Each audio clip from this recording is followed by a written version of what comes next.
InsyaAllah kita tunggu sekejap kawan-kawan kita. Alhamdulillah pada malam ni kita ada tetamu-tetamu dari luar negara bersama-sama kita. Mereka kata nak bersama dengan program malam ni. Jadi kita doakanlah insyaAllah. Mudah-mudahan hidayah Allah, taufik Allah SWT bersama kita.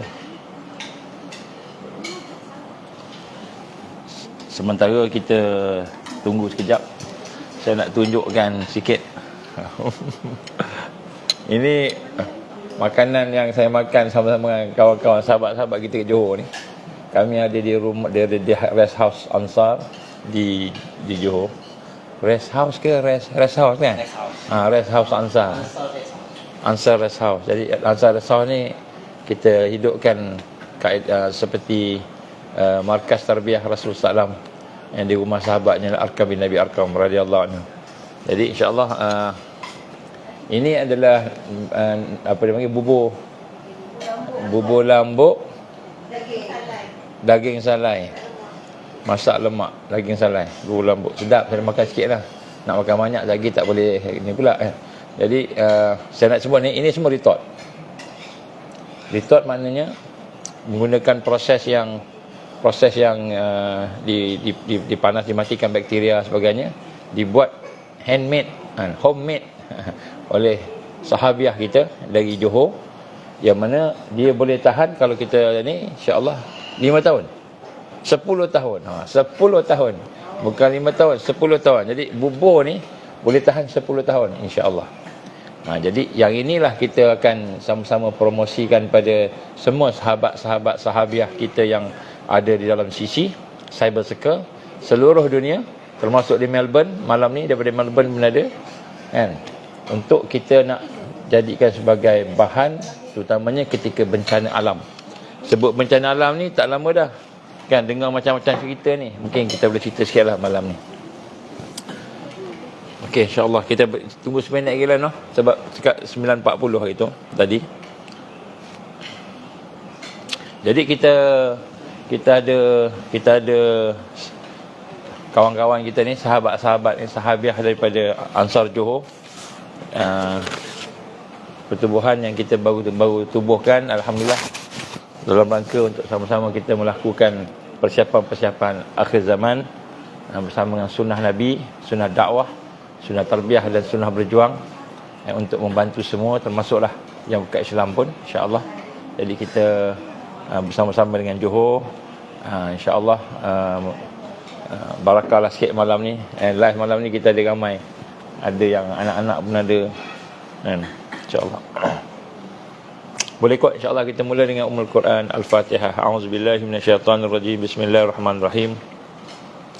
Alhamdulillahirabbil alamin, arrahmanirrahim, maliki yaumiddin, iyyaka na'budu wa iyyaka nasta'in, ihdinas siratal mustaqim, siratal ladzina an'amta 'alaihim ghairil maghdubi 'alaihim waladdallin. Amin.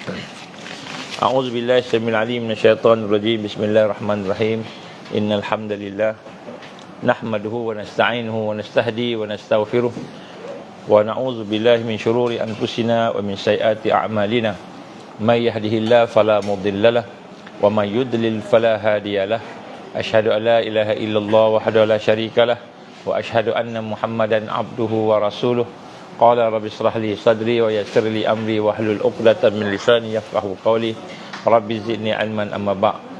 Assalamualaikum warahmatullahi wabarakatuh. Alhamdulillah, yang dihormati sekalian tuan-tuan, puan-puan, sidang hadirin, hadirat, sama ada yang di hadapan saya, yang bersama-sama dengan saya di sini di Johor, di Rest House Ansar, pertubuhan Ansar, dan juga bersama-sama dengan tuan-tuan, puan-puan yang berada di seluruh alam maya. Kita berada di virtual bukan virtual live, virtual apa alam maya, insya-Allah.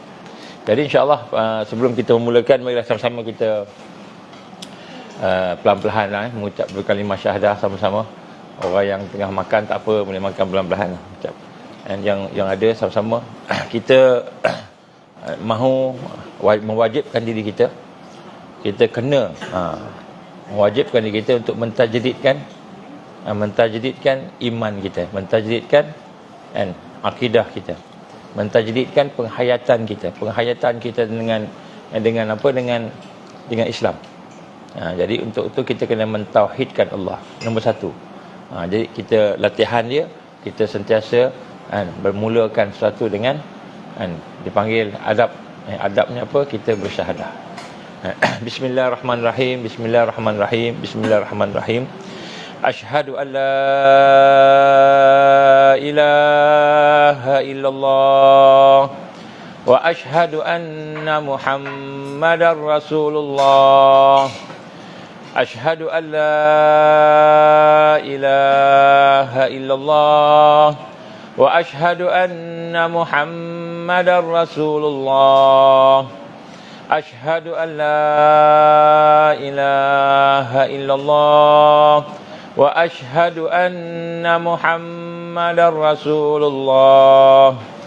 Allahumma salli ala sayyidina Muhammad wa ala ali sayyidina Muhammad kama shallaita ala sayyidina Ibrahim wa ala ali sayyidina Ibrahim wa barik ala sayyidina Muhammad wa ala ali sayyidina Muhammad kama barakta ala sayyidina Ibrahim wa ala ali sayyidina Ibrahim fil alamin innaka Hamidum Majid. Alhamdulillah.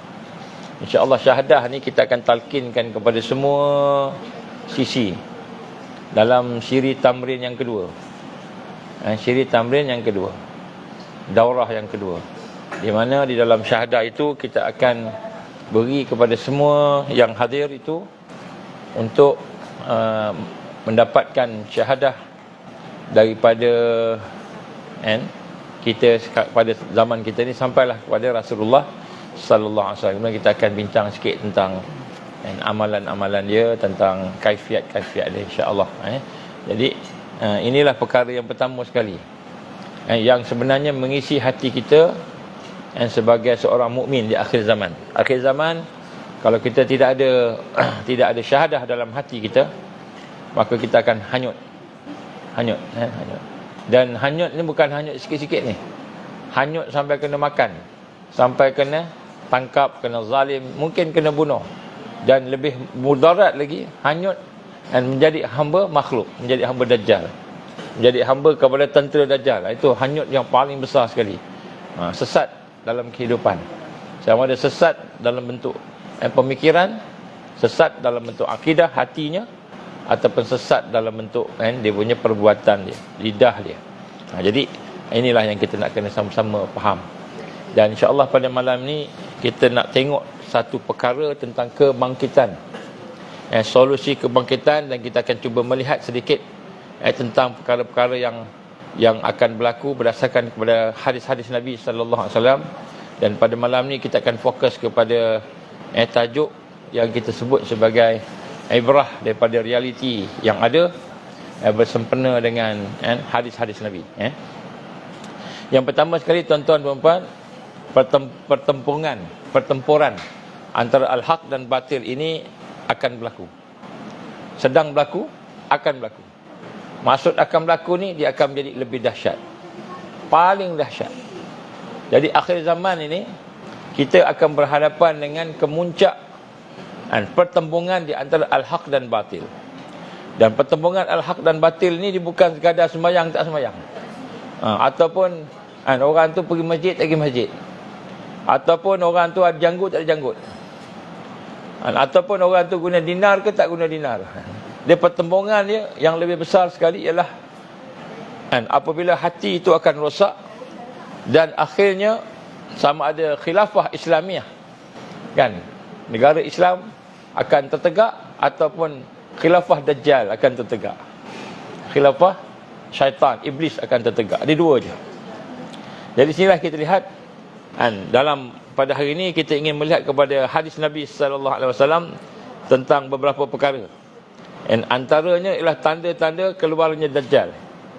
Antaranya lah yang pertama saya baca ni, Umran Baitul Maqdis, Kharabul Yathrib, wa Kharabul Yathrib khuruj al-malhamah, wa khurujul malhamah fathul Konstantiniyah, wa fathul Konstantiniyah khurujud Dajjal, atau kama Rasul sallallahu alaihi wasallam. Hadis yang saya bawa sahih, tuan-tuan.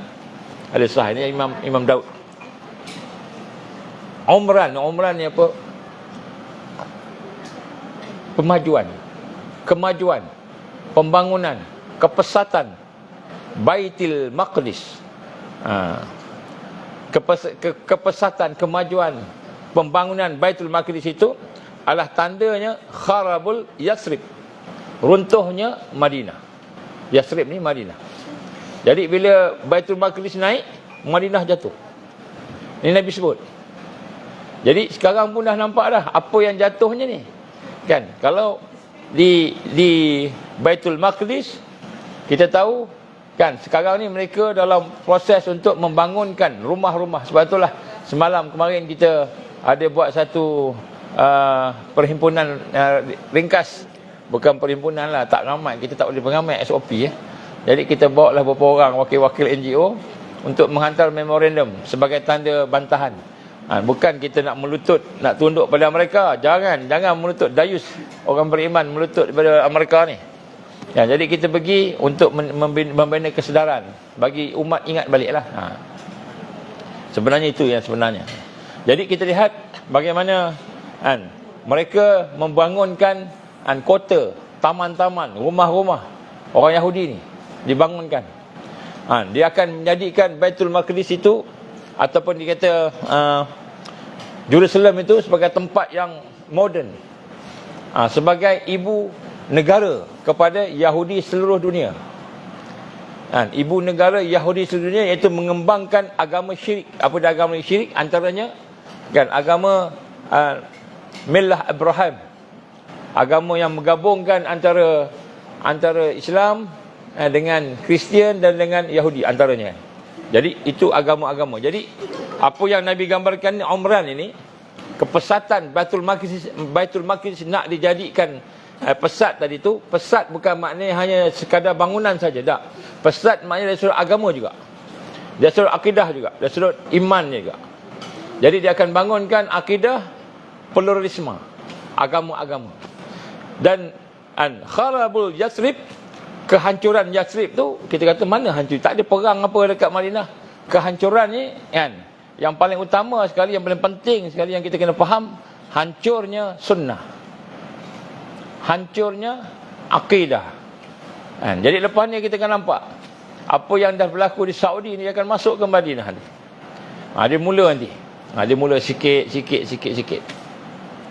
Akan berlaku kezaliman. Juga akan termasuk juga mereka akan mula meruntuhkan perkara-perkara yang nak runtuhkan. Jadi kata Rasul sallallahu alaihi wasallam, kepesatan Baitul Maqdis, kebangkitan, pembangunan Baitul Maqdis, tanda Madinah runtuh. Runtuh Madinah akan jadi runtuh disebut. Dan kemudian runtuhnya Madinah itu selepas keruntuhan adalah tanda kepada al-malhamah. Tanda pada perang. Malhamah ni perang. Dan wa khurujul malhamah, keluarnya peperangan itu, fathul Konstantiniyah, iaitu akan menjadi tanda pada pembukaan kota Konstantinopel. Istanbul kan, Istanbul.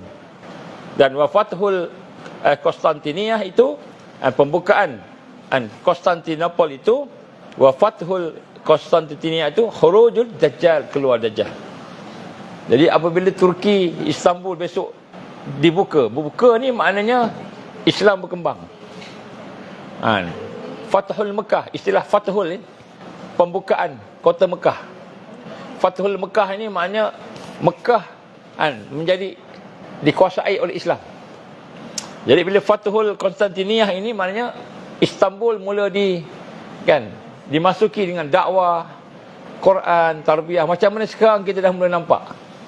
Dulu kalau nak tengok pornografi ke Turki ni, bukan tak payah beli majalah-majalah khusus. Sok khabar pun ada orang telanjang sebelum ni. Sekarang ni pun ada, tapi dah kurang kan. Sekarang ni susah nak cari, malu. Orang yang sekular dah sampai maksimum ni, dia tak boleh nak pergi dah. Dia kata dia dah dapat semua, jadi nak apa lagi kan. Lalas patah balik pada Islam. Sekarang ni dah patah balik Islam. Jadi kita lihat sini pembukaan Konstantinopel, Istanbul lah maksudnya. Konstantinopel ini tanda khuruj Dajjal, Dajjal akan keluar. Jadi apa yang kita perhati ni semua ni semua Nabi dah sebut dah. Jadi semalam kita kata mereka meruntuhkan rumah-rumah orang Palestin. Mereka meruntuhkan, merobohkan, membinasakan ladang-ladang orang Palestin. Mereka buat macam-macam. Macam runtuh tak, mereka nak bina atas keruntuhan itu kan tamadun kan agama Dajjal. Jadi di sinilah Nabi menggambarkan bagaimana akan tanda keluarnya Dajjal. Jadi Dajjal nak keluar dah ni. Dajjal nak keluar. Bila? Wallahu a'lam. Kemudian satu hadis Nabi SAW yang lain yang saya nak sama-sama kongsikan dengan tuan-tuan. Tuan-tuan dengar sungguh-sungguh lah. Saya cerita ni, lepas ni kita tengok realiti. Yakunu tilafun 'indal maut khalifah. Fayakhrujul rajul min ahli al-Madinah khariban ila al-Makkah. Fayatihi nas min ahli al-Makkah fayakhrijunahu wa huwa karihah. Saya bacakan dia punya makna lah, kot panjang. Banyak hadis panjang Saya baca mana ni pun hadis sahih juga, Imam Daud juga. Yakun ikhtilafu inda mautil khalifah. Bakal berlaku kan ikhtilaf, perselisihan, pergaduhan, perbezaan pandangan indal maut khalifah, apabila berlakunya kematian seorang khalifah. Jadi apabila seorang ketua mati, khalifah tadi, maka akan berlaku perselisihan, kata Rasul sallallahu alaihi wasallam.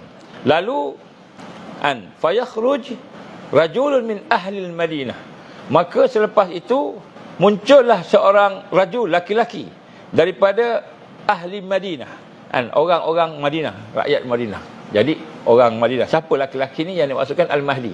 Al-Mahdi. Kemudian digambarkan oleh Rasulullah SAW, maka dia lari ke Mekah. Oleh kerana berlaku perselisihan semua tu, maka dia dari Madinah pergi ke Mekah. Kemudian dia didatangi oleh penduduk Mekah, lalu membawanya keluar dari rumah.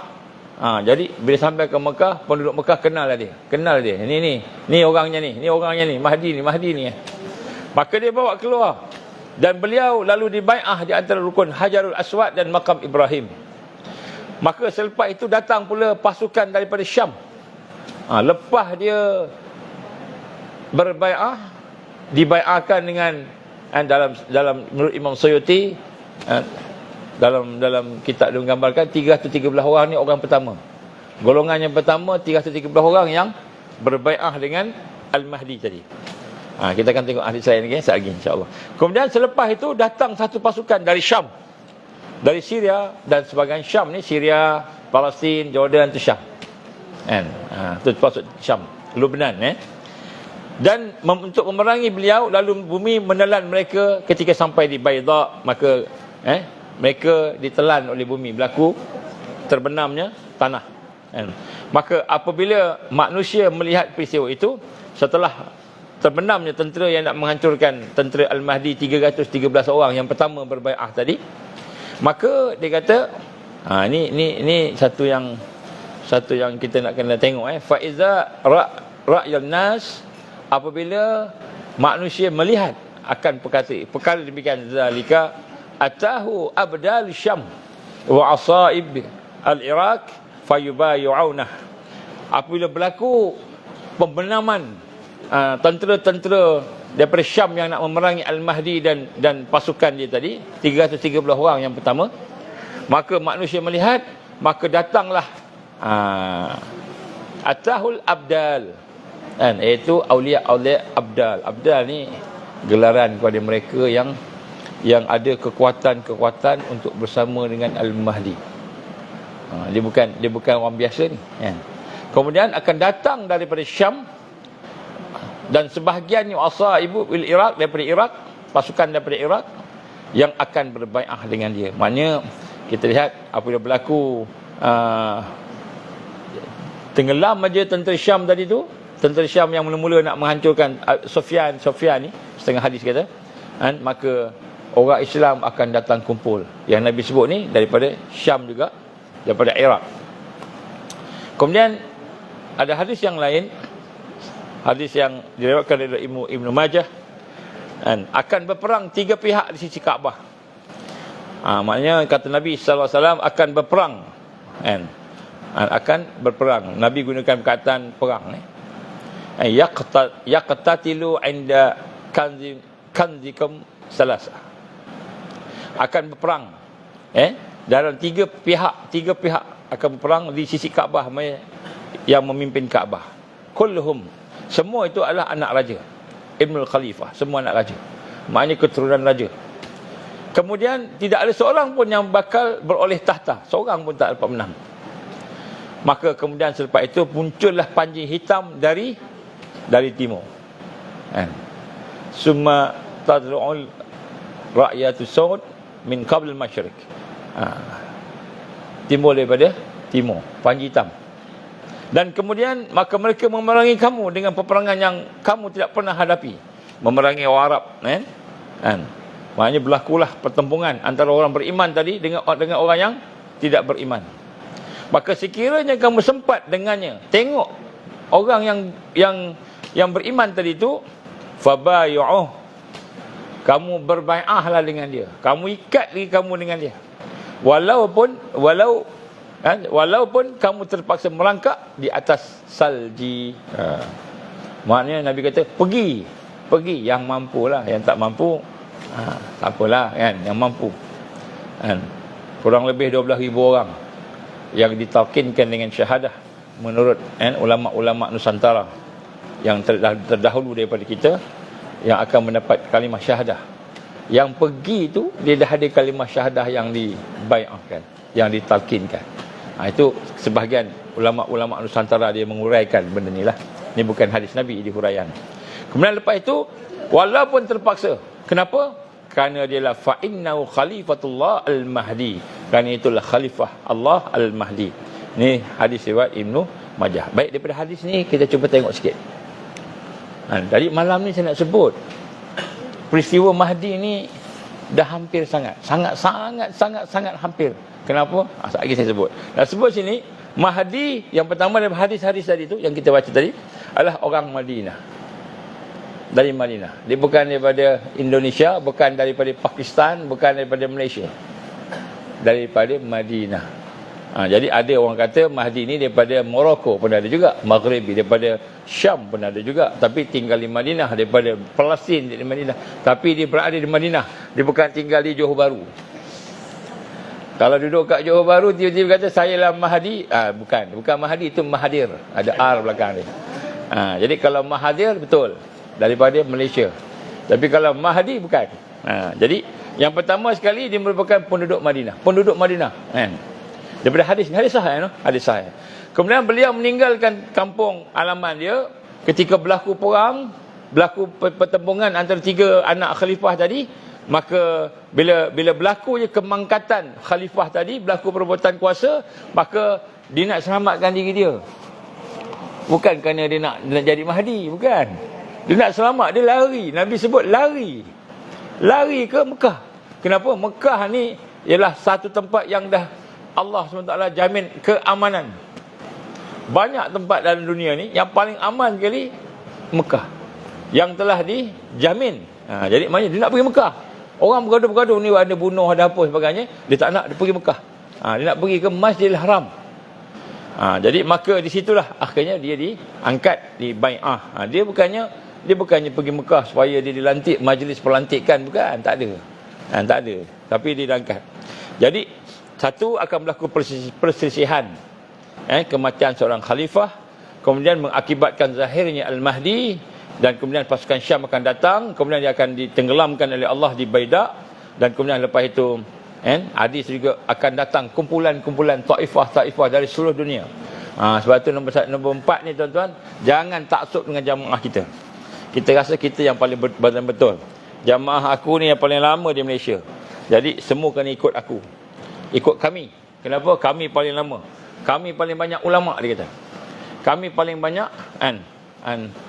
orang alim. Kami paling banyak semua. Jadi kita nak paksa orang ikut kita, jangan. Sebab Nabi gambarkan akan ada taifah, dia kelompok-kelompok ni.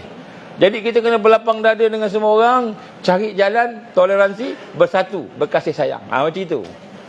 Jangan kita pula gaduh sama kita. Kenapa? Aku lebih betul daripada engkau. Jamaah aku jamaah dakwah. Jamaah yang ni pula jamaah tarbiyah. Yang ni pula jamaah jihad. Jadi macam-macam, padahal dakwah tarbiyah jihad itu satu. Kena melengkapi. Jadi setiap kumpulan pula digambarkan akan berjanji setia secara syarak dengan dengan pemimpin dia.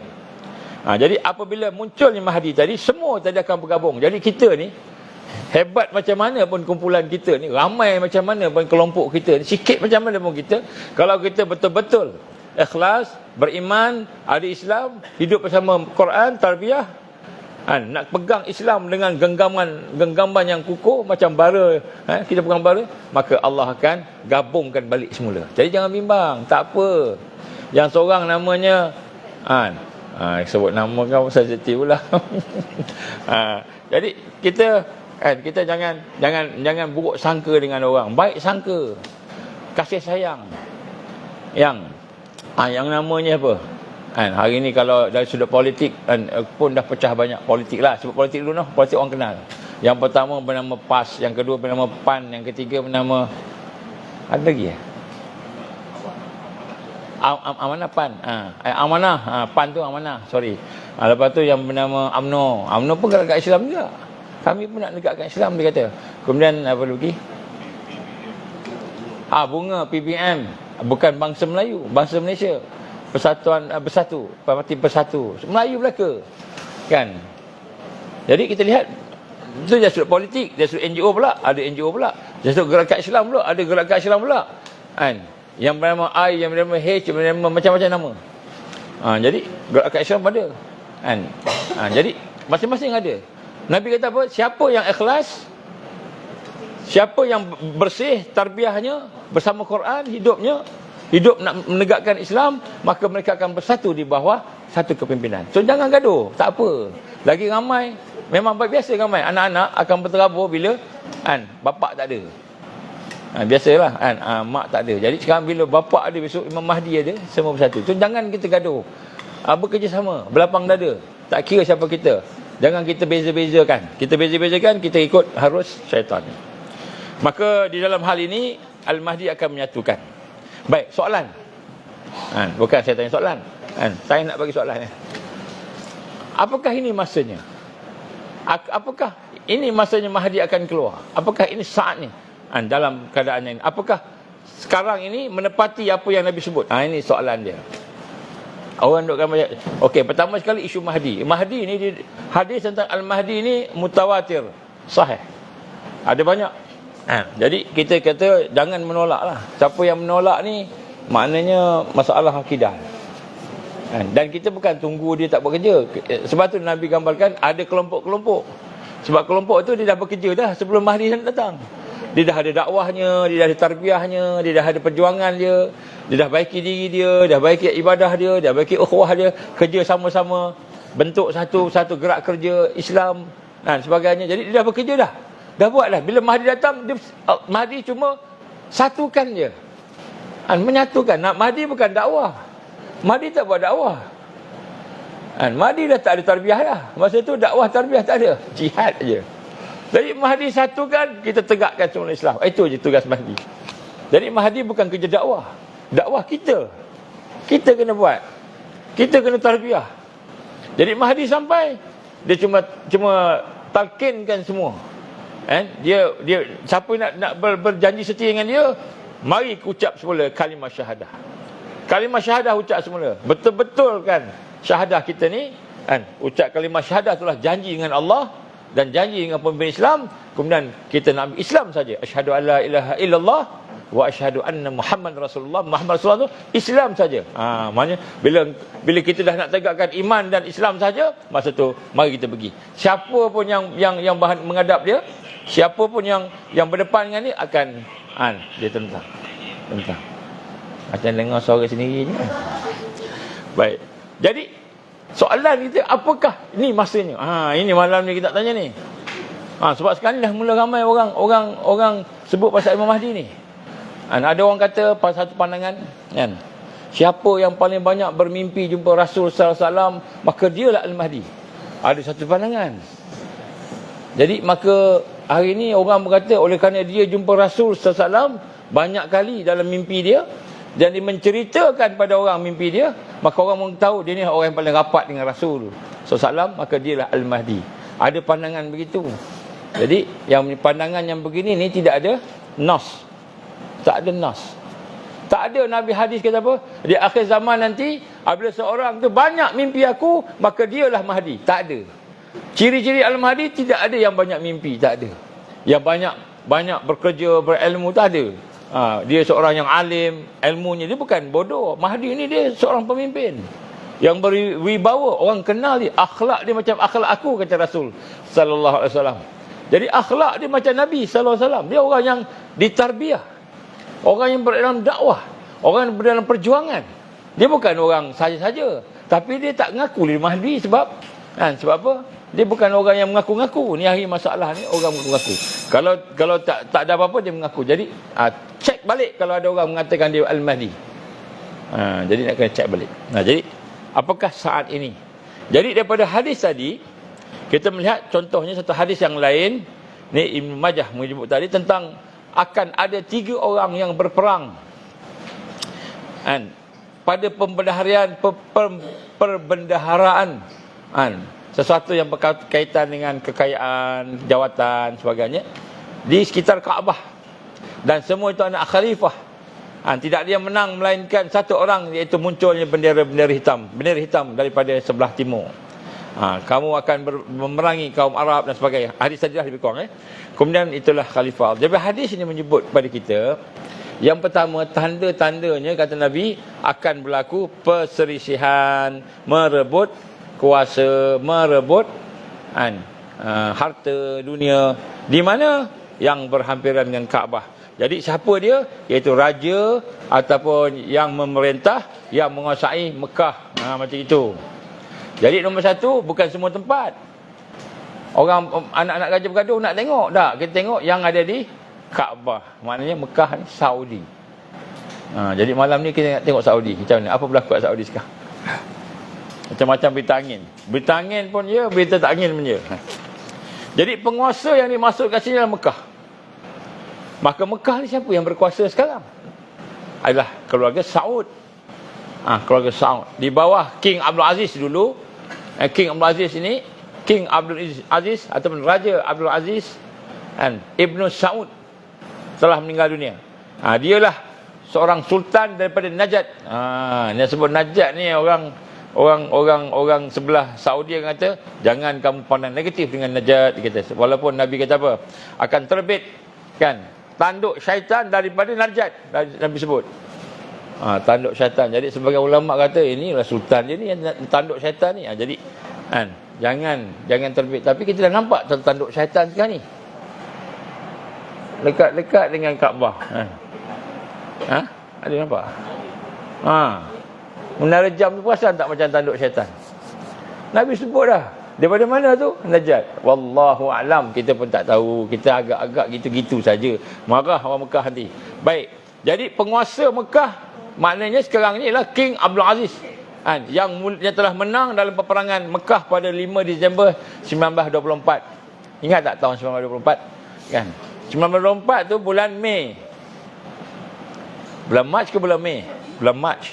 Bulan Mac Amirul Mukminin yang terakhir dipecat Sultan Sultan Majid ataupun Abdul Hamid yang kedua dipecat. Maknanya tak ada dah khalifah masa tu.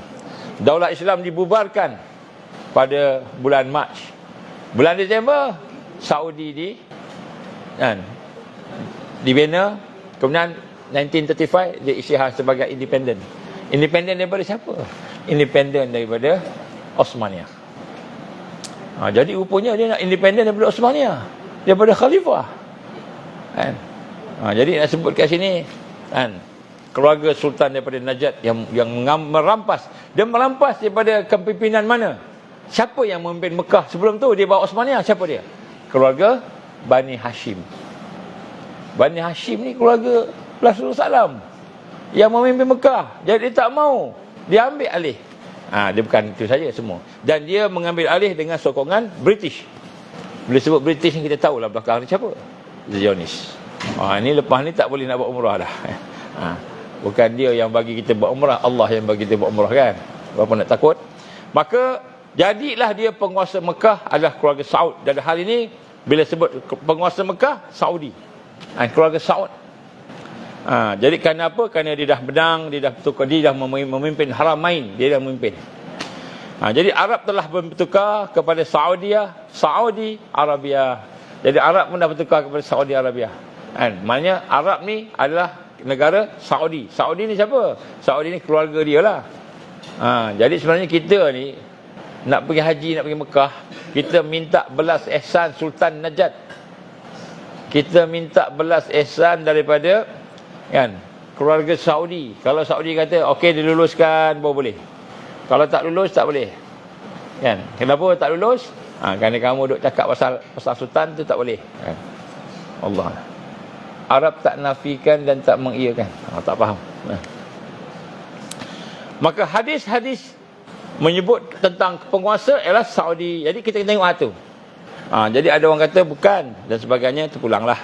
Jadi kemudian lepas itu bila berlaku perselisihan, maka akan keluarlah seorang laki-laki yang akan melarikan diri ke Mekah. Nabi guna perkataan melarikan diri, maknanya apa? Dia takut, dia nak selamatkan diri dia pergi Mekah. Baik, jadi sebab itulah tuan-tuan dan puan, pengasas kepada Saudi Arabia adalah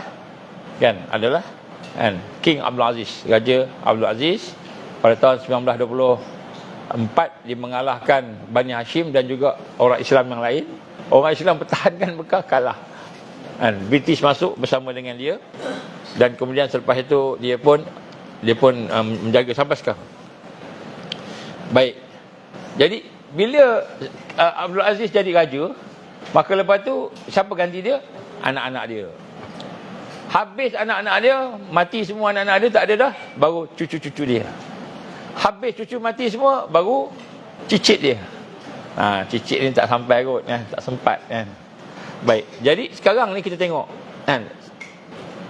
Nabi kata mati khalifah dia maka ramailah dia punya yang mati-mati. Kita tengok contohnya yang besar-besar contohnya King Faisal, matinya, wafatnya tu, meninggalnya tu tahun 1975 lepas tu ada perang kat Lebanon pula. Perang Arab ni berkata lepas mati tu perang tapi tak ada pula perselisihan anak raja, tak jadilah. Tak jadi. Kemudian lepas tu wafatnya ataupun meninggalnya Raja Abdullah pada 23 Januari 2015. Baik. 2015 100 tahun selepas Perang Dunia Pertama 1914. 100 tahun tu. Tengok jadi pada pandangan sebahagian mereka yang menggaji, King Abdullah ni pun asbab kematian adalah dibunuh. Dibunuh. Ni sebahagian, tak semua. Sebab ada dia punya bukti juga Baik. Tapi tak boleh nak cakap macam itu kuat-kuat, nanti susah yang lain. Jadi kenapa kita kata King Abdullah, lain king ada juga mati, tapi kita ambil yang dua ni sebab masa tu pun berlaku Arab Spring, gaduh juga, perang juga. Perang juga 2015 tu masih lagi, maknanya ada lagi lah benda tu. Tetapi transisi kuasa lepas daripada King Abdullah aman, damai, iaitu King Salman sekarang ni, Raja Salman. Jadi tak ada bergaduh. Tak ada bergaduh-bergaduh. Belum lagi lah, maknanya bukan. Saya nak sebut sini Ini bukan cocok logi ni. Saya cerita pasal apa namanya sejarah ataupun yang fakta yang sekarang ni. Saya bukan cocok-cocok ni, tak ada cocok mana-mana. Jadi maknanya King Faisal meninggal 75, contohnya ada perang, tapi adik-beradik dia tak bergaduh nak berebut kuasa, tak ada.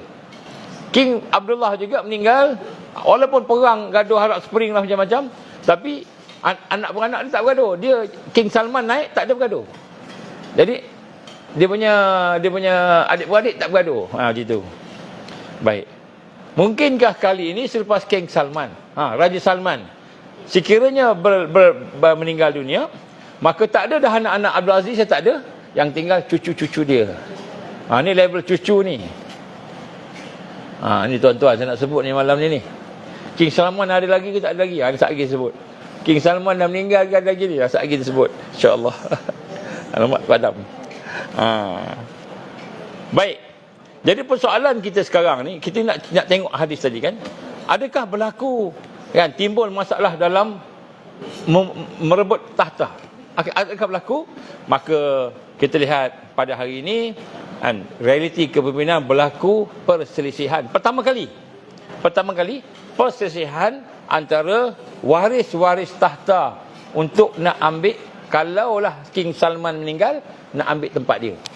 Sebelum ni transisinya lancar, tak ada masalah. Tapi ni kali pertama ni. Ini yang saya nak cerita malam ni. Sebagai mukadimahnya. Baik, hari ini siapa sebenarnya menguasai Saudi Arabia? Ialah Muhammad bin Salman, anak dia. Anak dia. Dan dia berkuasa penuh. Kuasa penuh macam raja. Walaupun dia hanyalah seorang putera mahkota, Crown Prince. Dan kita lihat dia ini adalah merupakan putera mahkota kepada Saudi, Muhammad bin Salman. Tetapi kuasa dia seperti raja penuh. Kenapa? Ni saya nak dedahkan kepada mereka yang tak tahulah. Yang tahu alhamdulillah. Yang tak tahu, rupa-rupanya King Salman ni dah lama sakit. Hampir 2 tahun tak keluar ke publik, tak jumpa orang. Heran kita, kan?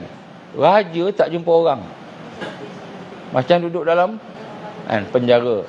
Katanya sakit. Maka kali terakhir dia berjumpa dengan pegawai-pegawai tinggi Saudi pada Mac 2020. Mac 2020. Jadi sekarang ni dah berapa? 2020. 2 dah. 2 tahun lah. Tak, hampir 2 tahun. Sedangkan pada Januari 2020 dan Februari tu dia ada atur-cara masa tu. Contohnya ada atur-cara GCC, negara-negara GCC ni. Dia pergi, dia boleh cakap, boleh apa, sihat walafiat, okey je, tak ada apa. Raja Salman pada masa itu menghadirkan diri sehingga orang kata excellent, dia punya apa, kesihatan dia excellent. Tiba-tiba bulan 3 tak keluar dah, tak jumpa orang dah, sakit mendadak. Tak tahu sakit apa. Dia sebutlah sakit kanser ni prostate cancer apa, sebutlah. Maka setelah Raja Salman tidak dapat menghadirkan diri dalam kepimpinan dia, dipanggil the king in absentia till death. Maka dia menjadi raja yang tidak tanpa kehadiran sehingga mati sampai hari ini. Jadi dia raja tapi dia tak boleh keluar. King in absentia, maknanya kalau kita ni tak pergi kerja 2 hari, 3 hari, seminggu, 2 minggu ni kena buang kerja dah. Jadi ni pasal dia raja, dia tak boleh dibuang. Maka sampai mati. Maka Raja Salman adalah raja pertama di dunia, raja tanpa kehadiran sehingga mati. Sebab dia tak ada penyakit, tak boleh sembuh. Maka jadilah Muhammad bin Salman, anak dia, MBS, kita panggil MBS, sebagai the de facto king. Raja yang dilantik secara automatik lah begitu. The uncrowned king, raja yang tidak ditabalkan. Dia raja tapi tidak ditabalkan. Maksudnya kuasa dia kuasa raja tapi tidak ditabalkan. Sejak tahun 2017. Ni saya nak cerita sikit data belakang ni supaya kita nampak kaitan dengan hadis tadi. Maka oleh kerana dia telah menjadi raja tetapi dia tidak ditabalkan jadi raja, maka banyaklah berlaku yang disebut sebagai perselisihan dan perbezaan dan pertembungan dalaman the Royal House of Saudi. Maknanya disebut ada internal dissent, iaitu perselisihan dalaman di dalam the top Royal House of Saudi, golongan-golongan yang tertinggi dalam keturunan raja-raja Saudi. Jadi oleh kerana dia jadi raja tanpa ni dan banyak juga benda yang dibuat, saya akan baca sekejap lagi. Ni catatan nota saya ni, maka dia menjadi raja yang tidak ditabalkan, yang paling banyak orang dispute apa? Tak setuju. Orang tak setuju dengan dia. Jadi ada tak hadis tadi tu perselisih? Ada. Okey, apa yang menyebabkan orang tak suka dia? Nombor 1, perkara kontroversi yang MBS buat, Muhammad bin Salman buat. Dia telah melakukan banyak perubahan besar dalam politik dan dalam agama, polisi-polisi negara. Contohnya apa? Tak pernah ada konsert, dia buat konsert. Bila dia buat konsert? Siapa ingat? Siapa pernah tengok? 2019 2020 2021 Disember 2020 2021 Januari Jadi kaitan juga dengan hidup tak hidup Salman ni. Nanti kita kira balik. Jadi dia telah bagi menghalalkan konsert. Dia menghalalkan pergaulan haram sehingga dia kata ada pantai yang boleh buka aurat. Nak telanjang pun boleh. Boleh gabung laki perempuan. Kan LGBT. Dia mengisytiharkan LGBT, dia tunjukkan, dia promote LGBT. Maksiat-maksiat, ada arak, ada sebagainya lah. Kenapa dia mahu menjadikan Saudi Arabia sebagai Eropah Timur? Jadi banyak polisi-polisi kerajaan yang sebelum ini dijaga oleh Saudi sendiri, kan, telah dilanggar. Seperti liberal, dia nak liberalkan Saudi, dia nak sekularkan Saudi, dia nak pluralismekan, dia terima agama-agama. Dan dia menerima, malahan dia pernah cadangkan supaya Masjid Al-Aqsa dipindahkan ke tempat lain supaya tak bergaduh dengan Yahudi. Bagi je lah kat orang Yahudi tu, dia kata. Jerusalem tu bagi kat Yahudi je lah. Kita jangan gaduh-gaduh, kita agama toleransi. Maka dia kata pindahkan Masjid Al-Aqsa, kita namakan Masjid Al-Aqsa. Pindah dekat tempat lain. Macam gitu. Jadi tak tahu macam mana dia fikir. Jadi kontroversi, banyak sangat kontroversi. Kontroversi yang kedua, apabila dia menangkap ulama'-ulama'. Ulama'-ulama' yang ayah dia jaga, yang atuk dia jaga. Imam-imam pun ditangkap. Tengah baca khutbah ditangkap. Kenapa? Sebab imam tu menyentuh tentang polisi-polisi yang telah dibuat oleh negara. Imam menyentuh, imam-imam sana, yang soleh-soleh ni cakap, dibunuh. Malahan ada yang dibunuh sekarang, yang digantung, ditembak, dipancung. Jadi yang kedua, dia banyak bunuh ulama'. Ulama' banyak bunuh, banyak yang kena tangkap, jangan cakap. Kemudian yang ketiga, dia telah melakukan perkara yang luar biasa pada tahun 2017, iaitu setelah dia dilantik oleh bapaknya sebagai Crown Prince, dia telah melakukan satu perkara, iaitu dia telah menangkap semua rival dia, semua pesaing-pesaing dia. Ini saya nak tengok sikit. Pada tahun 2017, dia telah pun menangkap 11 Prince 11 putera-putera raja, termasuk minister, menteri-menteri, termasuk juga wealthy tycoon, orang kaya. Semua orang kaya berpengaruh, semua anak-anak raja yang boleh jadi pesaing dia untuk dapat crown, dapat raja tadi, dan menteri-menteri ditangkap semua. Dan telah menjadikan hotel Ritz-Carlton di Riyadh sebagai penjara. Semua masuk kat hotel, dekat situ dia ditangkap. Dan kemudian mereka telah dituduh dengan tuduhan berbagai-bagai. Berminggu-minggu duduk di dalam hotel tu, di penjara, dia soal siasat, dipaksa, diugut dan sebagainya. Dan dia telah menubuhkan satu jawatan kuasa anti rasuah. Anti rasuah ni. Anti rasuah. SPRM. SPRM Saudi ya. Dan dia yang jadi ketua, dia pengurusi. Bukan Azam Baki, bukan. Dia tak bagi kat Azam Baki. Kalau kita kat Malaysia lah, dia Azam Baki kat sana lah. Jadi dia sendiri jadi pengurusi. Dia jadi buat komiti, dia pengurusi, dan dia nak dakwa semua. Dia hakim sebagainya, dia semualah. Jadi peristiwa ini telah menyebabkan top Royal House, Saudi House ni, kita kata golongan raja-raja, putera raja sebagainya, semua marah kat dia. Nampak? Perselisihan. Perselisihan. Jadi kita lihat di sini, memang tak pernah, sebelum ni tak pernah. Sebelum ni kalau anak raja mati seorang, adik dia ambil alih jawatan tu, lancar, tak ada gaduh-gaduh, tak ada apa. Ni sekarang ni baru ada ni. Ni kita kata kita nak kena tengok ni. Kalau betul Allah izin inilah masanya, maka tak lama lagi akan adalah pergaduhan, dan akhirnya berlakulah keluar laki-laki ni. Keluar laki-laki ni, majoriti kata dia sesat kecuali orang beriman. Maka masa tu siapa kita? Di mana kita? Jadi 2017 dia buat macam itu. Baik, saya nak buat sikit kronologi. Saya nak buat benda ni sebab apa tahu? Sebab kalau kita nampak perselisihan ni bukan main-main. Bukan main-main ni. Dan dia boleh menyebabkan kejatuhan Saudi. Dan jatuh Saudi, insya-Allah naiknya Al-Mahdi. Baik, kita tengok kronologi. 2015 Raja Abdullah mati. Raja Abdullah mati. Dia mati kena bunuh ke dia macam apa, tak apa, tak ada orang siasat. Kita pun tak tahu, tak nak tuduh siapa-siapa. Walaupun ada di dalam pengakuan-pengakuan yang dikeluarkan oleh ketua intelijen. Ketua intelijen kepada Saudi sendiri, Sa'ad Al-Jabri, telah mengeluarkan kenyataan bahawa dia pernah mendengar dan melihat Muhammad bin Salman telah mengatakan bahawa beliau nak mensasarkan Raja Abdullah dengan kunci pula cincin beracun, poison ring.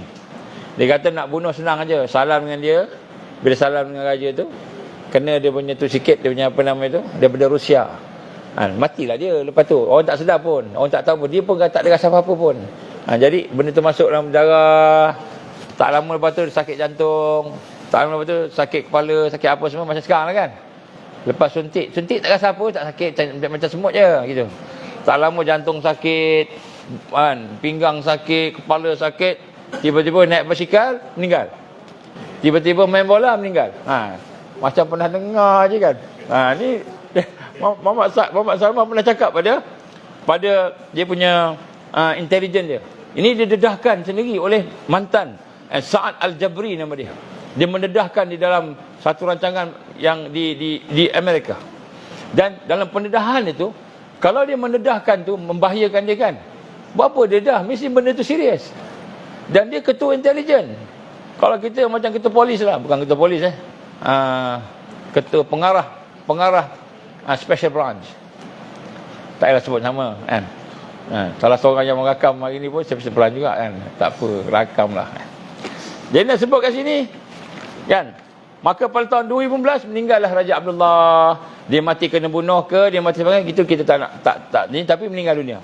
Maka daripada meninggal dunia tu akhirnya maka dilantiklah ayah kepada Muhammad Salman ni, King Salman lantik. Nampak? Lantik. King Salman dilantik 2015 sebagai raja baru kepada Saudi Arabia. King Salman ni soleh. Kalau semayang dia jadi imam, dia hafal Quran 30 juz. King Salman. Ketika siapa nama? Obama datang ke Amerika kan. Tengah-tengah gitu azan, dia tinggalkan Obama. Dia pergi semayang. Dia kata Allahu Akbar, Allah lebih besar daripada Obama. Kan? Obama saghir kan. Obama tak ada apa, hamba, dia tak ada apa. Aku pergi semayang. Semayang gitu je. King Salman punyalah baik. Masa mula-mula saya tengok Allahu Akbar, kalaulah Allah izin dia betul-betul memimpin betul-betul ni kan 2015 kan, mungkin kan Islam akan berkembang dengan kekuatan Saudi yang ada macam-macam kan. Saudi tempat bersatunya umat ni. Di Mekah tu, di Madinah tempat bersatu umat. Jadi kalau orang Islam pegang, macam tu dia kata, kalau iblis ni kata apa?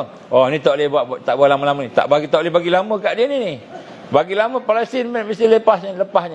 Orang Malaysia mesti kaya-kaya je. Nak pergi haji bukan lagi 20%, 25%, tak 100% boleh pergi haji. Kan? Ini Salman yang ditakuti, dibimbangi oleh iblis, maka mereka pun mula merancang. Mulakan tahun 2015 itulah mereka telah merancang macam-macam. Maka kan, pada tahun yang sama kan, orang yang sepatutnya menjadi tengku mahkota lah, ataupun raja putera mahkota ini ialah disebut Ibnu Naif, iaitu anak kepada Naif tadi bin Abdul Aziz, dan pada hari itu dilantik sebagai Crown Prince. Jadi maknanya Crown Prince yang sebenar ni bukan MBS. Crown Prince sebenar ialah Ibnu Naif. Ni saya nak cerita ni tuan-tuan. Saya cerita ni dari fakta, tuan-tuan boleh cek sendirilah. Kemudian selepas itu tuan-tuan, pada tahun 2015 berlakulah siapa MBS ni pula? MBS ni tak ada siapa-siapa. Dia cuma sebagai penolong kepada Crown Prince. Lebih kurang gitulah, membantu je. Tapi dia pegang jawatan. Kemudian saya agak dipujuk bapa dia, pujuk, dia buat kes, dia buat apa sebagainya. Dia cakap Muhammad bin Naif ini ada apa-apa. Maka tiba-tiba pada tahun 2017 dia dilantik sebagai Crown Prince oleh ayah dia. Jadi Muhammad bin Naif ditahan di istana dia, tak boleh keluar, tak, pasport dia rampas. Macam siapa nama kena tu? Bosku kan. Bosku pasport angkat lah. Lebih kurang tu lah. Tuduhan rasuah. Jadi pada tahun 2017 bermulalah peranan dia sebagai raja MBS ni. Maka apa yang dibuat? Maka dia telah menahan, kita sebut tadi kan, 11 anak raja, termasuk minister, termasuk juga orang kaya-kaya kan. Bentalal pun kena. Orang terkaya, di antara yang terkaya di dunia pun kena tangkap, semua pakat kena tangkap. Dan kemudian dipaksa untuk mengaku dan sebagainya. Tuan-tuan saya sebut sini. Ini yang kita sedih lah. Sedih apa? Bin Naif ni telah dituduh dan kemudian telah dimasukkan dalam penjara dan kemudian telah diseksa. Telah diseksa dengan teruknya mengikut report laporan daripada akhbar dan juga daripada keluarga-keluarga yang terdekat dia pada masa itu. Maka dia telah dituduh dan kemudian akhirnya dia telah dipenjarakan, dinafikan hak untuk dapat doktor. Macam pernah dengar kat Mesir kan, Morsi sama lebih kurang, dinafikan hak untuk dia dirawat dengan diabetik. Dia ada diabetik, dia ada kencing manis, severe diabetic, severe depression. Dia dalam masa beberapa hari tu, mula-mula tu dia telah kehilangan 22 kilo. Tak payah pergi gym dah, 22 kilo hilang dalam penjara mula-mula. Kemudian dia menjadi seorang yang tak betul, mental disorder, siksaan yang dia kena, severe mental disorder, severe torture. Contohnya dia sebut sini kan, kakinya diikat, tangannya diikat, matanya ditutup berhari-hari, tak bagi semayang apa semua. Dipukul all over body dia, ada bruises, ada bekas-bekas dipukul, tidak dibenarkan tidur tak bagi kan. Dan kemudian akhirnya dia digantung kan, kakinya ke atas diikat dekat ankle dia punya ankle, dia ikat gantung ke bawah kan, berhari-hari, sehingga Allah izin meninggal dunia. Dan kalau tak silap saya pada 9 bulan Mac 2020 meninggal dunia. Jadi dia meninggal dunia tapi tidak ditutup seolah dia hidup lagi. Jadi berita ni keluar. Jadi wartawan-wartawan penyiasat ni dapatlah maklumat ni. Dia orang keluarkan dalam dia punya kolom-kolom dia tu. Maka dia mati pun Muhammad Salman kata dia hidup lagi, dia masih ada dalam. Jadi orang tak tahu dia hidup ke dia mati. Ini Muhammad bin Salman punya kerja. Kemudian nak sebut kat sini tuan-tuan puan-puan rahmat Allah, bagaimana keadaan ini sehinggalah menyebabkan apa yang berlaku pada masa itu apabila dia telah meninggal dunia ataupun dia tak boleh mampu nak lidah atas tuduhan rasuah je kan. Minta maaf, bukan rasuah, pengkhianat negara, treason. They arrested and the charge of treason, pengkhianat negara. Ini patut bagi pada DJ tu, pengkhianat negara. Jadi treason, dan akhirnya dia telah meninggal dunia dalam penjara. Sampai sekarang dia cuba dispose. Baik, jadi kita lihat di sini pada 2015 dia mula merancang, dia kontrol semua orang-orang. 2017 dia tangkap semua ketua-ketua, anak beranak, raja-raja ni yang bakal lawan dia ni, ataupun yang ada kekuatan nak lawan dia. Kalau bukan raja pun, bukan crown prince atau prince pun, orang kaya-kaya semua dia pegang belaka. Kemudian pada tahun 2017, kemudian pada tahun 2020 meninggallah, Allah izin, meninggallah dia punya yang pesaing dia yang paling terdekat, iaitu bin Naif. Baik. Pada masa yang sama, bermula dengan 2020 juga kan, 2020 juga King Salman tiba-tiba tidak boleh keluar daripada rumah, duduk kat dalam istana je, duduk dalam istana dia. Sekarang ni dia duduk di tepi laut, menghadap laut Mediterranean ni, di satu tempat nama Neom, bandar baru, duduk kat situ sekarang ni. Duduk menghadap, dia kata gitulah. Pada tahun 2020. Jadi 2020 ni dia memang habis MBS. Macam mana dia boleh buat begitu? Antaranya saya ingat lagi pada tahun 2019 saya ada di Mekah masa tu. Allah izin peristiwa ni berlaku, saya ada di Mekah. Saya nak pergi semayang Maghrib dengan Isyak, tiba-tiba polis askar semua kepung jalan nak masuk ke Masjidil Haram. Macam kepung lah, bukan kepung tak bagi orang masuk, tapi kepung, maknanya keliling. Tentera banyak, semua polis banyak masa tu. Saya tak apa hal ni, ada perang apa ke kan?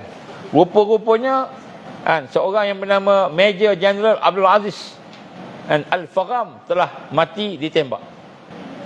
Pada tahun 2019, 2019, setahun sebelum 2020 2019. Jadi Major General Abdul Aziz Al-Fagham ini telah dibunuh dan kemudian ditembak mati oleh kawan-kawannya juga.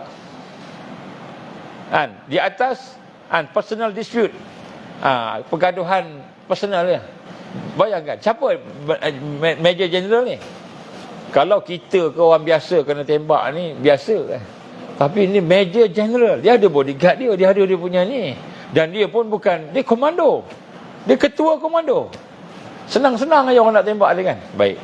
Jadi dia ni siapa? Dia ni adalah merupakan ketua kepada bodyguard King Salman. Jadi rupa orang yang jaga King Salman ni dibunuh dulu sebelum dia nak ambil King Salman. Jadi sebelum ketua dibuat apa-apa, dia punya bodyguard tu dibantai. Jadi yang syahid bukan ketua dulu, yang syahid ni bodyguard. Beruntunglah aku jadi bodyguard tu. Dia dikenali sebagai keepers of king. Dia yang menjaga raja-raja. Dia yang menjaga raja-raja. Pergerakan ke mana, dia jaga security, semua dia jaga. Kan? Dan dia telah dibunuh oleh, dikatakan kawan dia. Kan? Dan kemudian akhirnya kawan itu pun dibunuh. Orang yang bunuh dia tu dibunuh. Itu pun dia juga kan.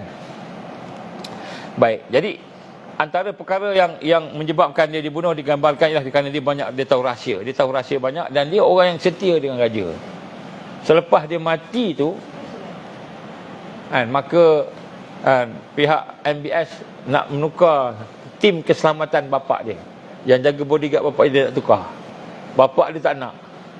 Saya dengar masa tu bapak dia tak nak. Dia nak orang lama juga. Cuma dah tak ada kepala dia. Kepala tak ada dah. Kepala dah potong. Selepas itulah kita melihat mendengar kesihatan King Salman menjadi menurun.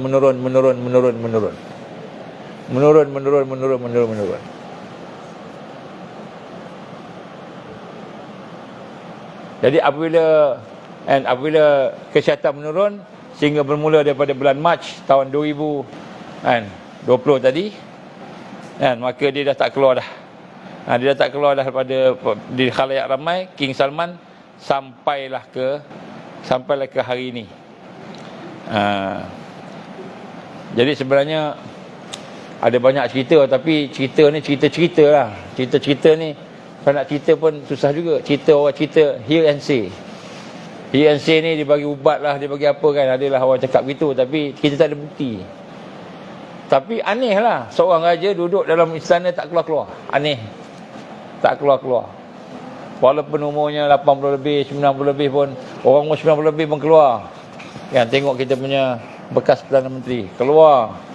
Kan, pergi sana pergi sini, masih lagi berjuang.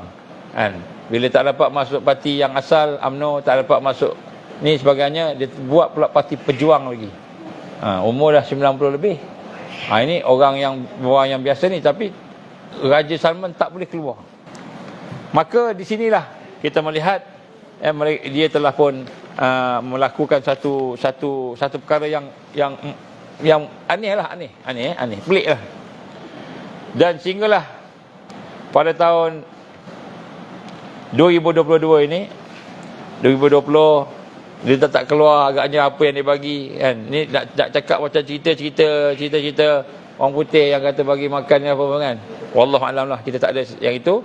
Sehinggalah pada tahun 2020 kan, 2022 Kan pada hari ini kita dengar berita angin. Saya kata berita angin lah. Khabar angin mengatakan bahawa King Salman telah pun meninggal dunia. King Salman telah pun meninggal dunia. Khabar daripada on the ground. Ni khabar angin. Cerita rakyat, dongeng rakyat. Dah sebulan King Salman meninggal dunia. Kabarnya.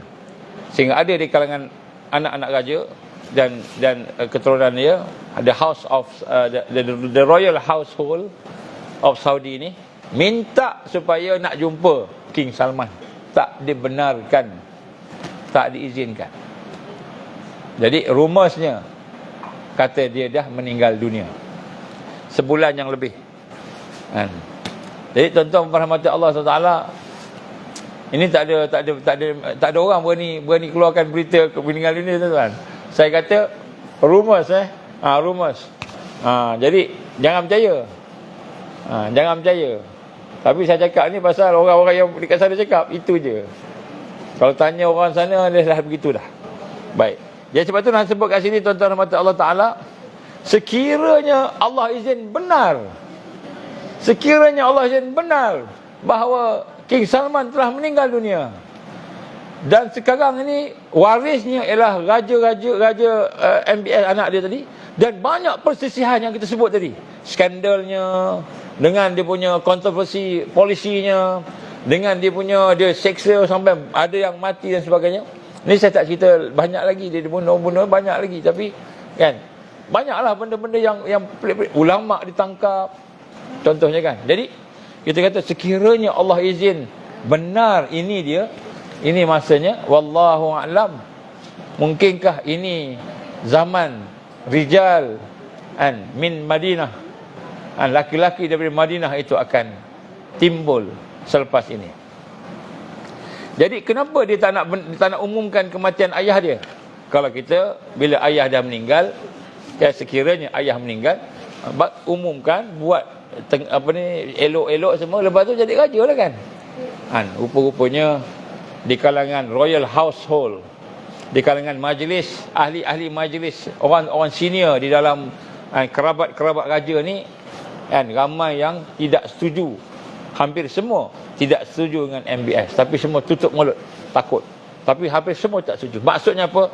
Sekiranya dia membuat satu untuk nak pelantikkan diri dia sendiri, maka sekiranya ada seorang kata, kami nak tahu apa berlaku kepada bin Naif, kami nak tahu apa berlaku pada orang ni, orang tu, tiba-tiba kan terbukti pula ni, maka dia akan goncang. Maka di tanah tu, maka dia pun merahsiakan apa yang sepatutnya didedahkan. Dan tuan-tuan dan puan-puan Allah, sekiranya Allah izin ini berlaku, maka kita kan akan berhadapan dengan kemuncak kepada kesusahan demi kesusahan. Jadi saya cakap ni bukan saya nak kata King Salman dah meninggal, kita kena, tak ada, bukan. Saya nak sebut sini apa yang Nabi sebut kepada kita, apa yang bakal berlaku selepas perkara ni. Maka yang akan berlaku selepas ini ialah peperangan. Akan berlaku peperangan. Maknanya perbezaan pandangan di kalangan anak raja tadi, bergaduh, tentu ada yang tak setuju sebagainya. Dan akhirnya yang menang ialah orang yang beriman tadi. Maka Nabi kata selepas itu, kamu akan memerangi tanah Arab, akan berlaku peperangan di tanah Arab. Lalu Allah memberikan kemenangan, Allah bagi menang orang Islam, orang beriman. Kemudian kamu akan memerangi tanah Parsi, kamu akan pergi ke Iran, Persian. Iran akan perang pula dengan Iran. Lalu Allah memberikan kemenangan. Kemudian kamu akan memerangi Rom. Rom siapa? NATO ni. Amerika, Eropah, sebagainya. Lalu Allah memberikan kemenangan. Dan kemudian kamu akan memerangi Al-Masih Dajjal. Dan Allah berikan kemenangan. Ini hadis sahih tuan, Muslim. Jadi maknanya sekiranya Allah izin berlaku ini, maka apa akan berlaku lepas ni? Perang. Dan perang ni muncak ni. Muncak. Tuan-tuan jangan takut pula. Saya bukan nak takut-takutkan. Saya nak cerita apa Nabi sebut je. Kita patut takut ke patut suka? Doktor kata suka. Kita patut suka. Kenapa suka? Walaupun susah betul, susah. Tapi itu tanda-tanda lepas tu semua Allah bagi menang, umat Islam menang. Tak lama dah kata Syekh Ahmad Yassin, insya-Allah 2027 Islam akan menang. Insya-Allah 2028 kita akan bersolat berjamaah kan, rapat-rapat dekat Masjid Al-Aqsa. Saya sebut rapat-rapat tu kan. Masa tu dah tak ada pandemik lah. Saja bagi alasan tu. Dah boleh sembahyang rapat dah masa tu. Tak ada pandemik dah. DJ pun tak ada dah. DJ pun dah habis. Dia dah taubat masa tu. Sama. DJ je lah. DJ tu dia lah. Bukan DJ kan. Masa tu dah bertaubat dah. Kalau dia tak bertaubat, dia teruk kan. Jadi dia bertaubat lah. Kena bertaubat. Jadi insya-Allah tuan-tuan, saya sebut ni bukan nak takut-takut, dah nak sebut sini. Nabi dah sebut dah. Dan Nabi beritahu pada sahabat-sahabat, bukan Nabi nak menakut-nakutkan sahabat-sahabat. Kan?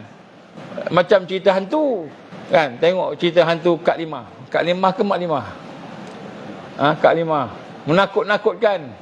Padahal tak takut pun. Dah last Om Bunian punya angkara kan. Tu Melayu punya hantu. Tak betul. Dracula, zombie lah, apa-apa kan. Yang sebut sini bukan nak menakut-nakutkan, tetapi sebenarnya nak menyatakan bahawa kalau Allah izin benar inilah dia, maka sebenarnya kita dah semakin dekat dengan kemenangan. Maka genggamlah Islam tu, genggamlah iman, dakwah, tarbiyah, jihad tadi, genggam supaya kita ni tahan sikit lagi je, tak lama dah. Itu dia punya point. Dia punya point dia. Sebab tu Allah gambarkan akan berlaku. Jom kita tengok kan, apa yang Nabi sebut satu berlaku. Berlaku depan kita ni kan.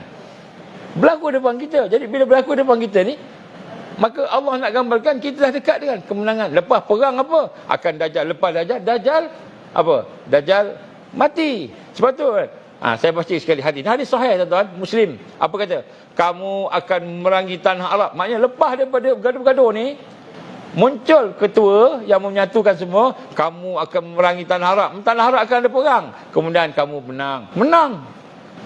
Kemenangan pertama bila tanah Arab dikuasai oleh umat yang beriman. Kemudian kamu akan memerangi Persia. Persia ni apa? Iran. Dan seangkatannya, sekutunya. Dan kamu akan menang, kata Allah. Rasulullah sebut. Dan kamu akan memerangi Rom. Dan kamu akan menang lawan NATO. Siapa sangka boleh menang dengan Amerika ni? Dengan Amerika, dengan Eropah, menang. Kamu akan menang. Nampak? Jadi Nabi kata apa? Lepas berlaku semua ni, akan berlaku perang. Tapi kamu menang. Dan akhirnya berlaku Dajjal. Dajjal keluar. Dajjal sekarang duduk sembunyi. Dia takut, dia sembunyi.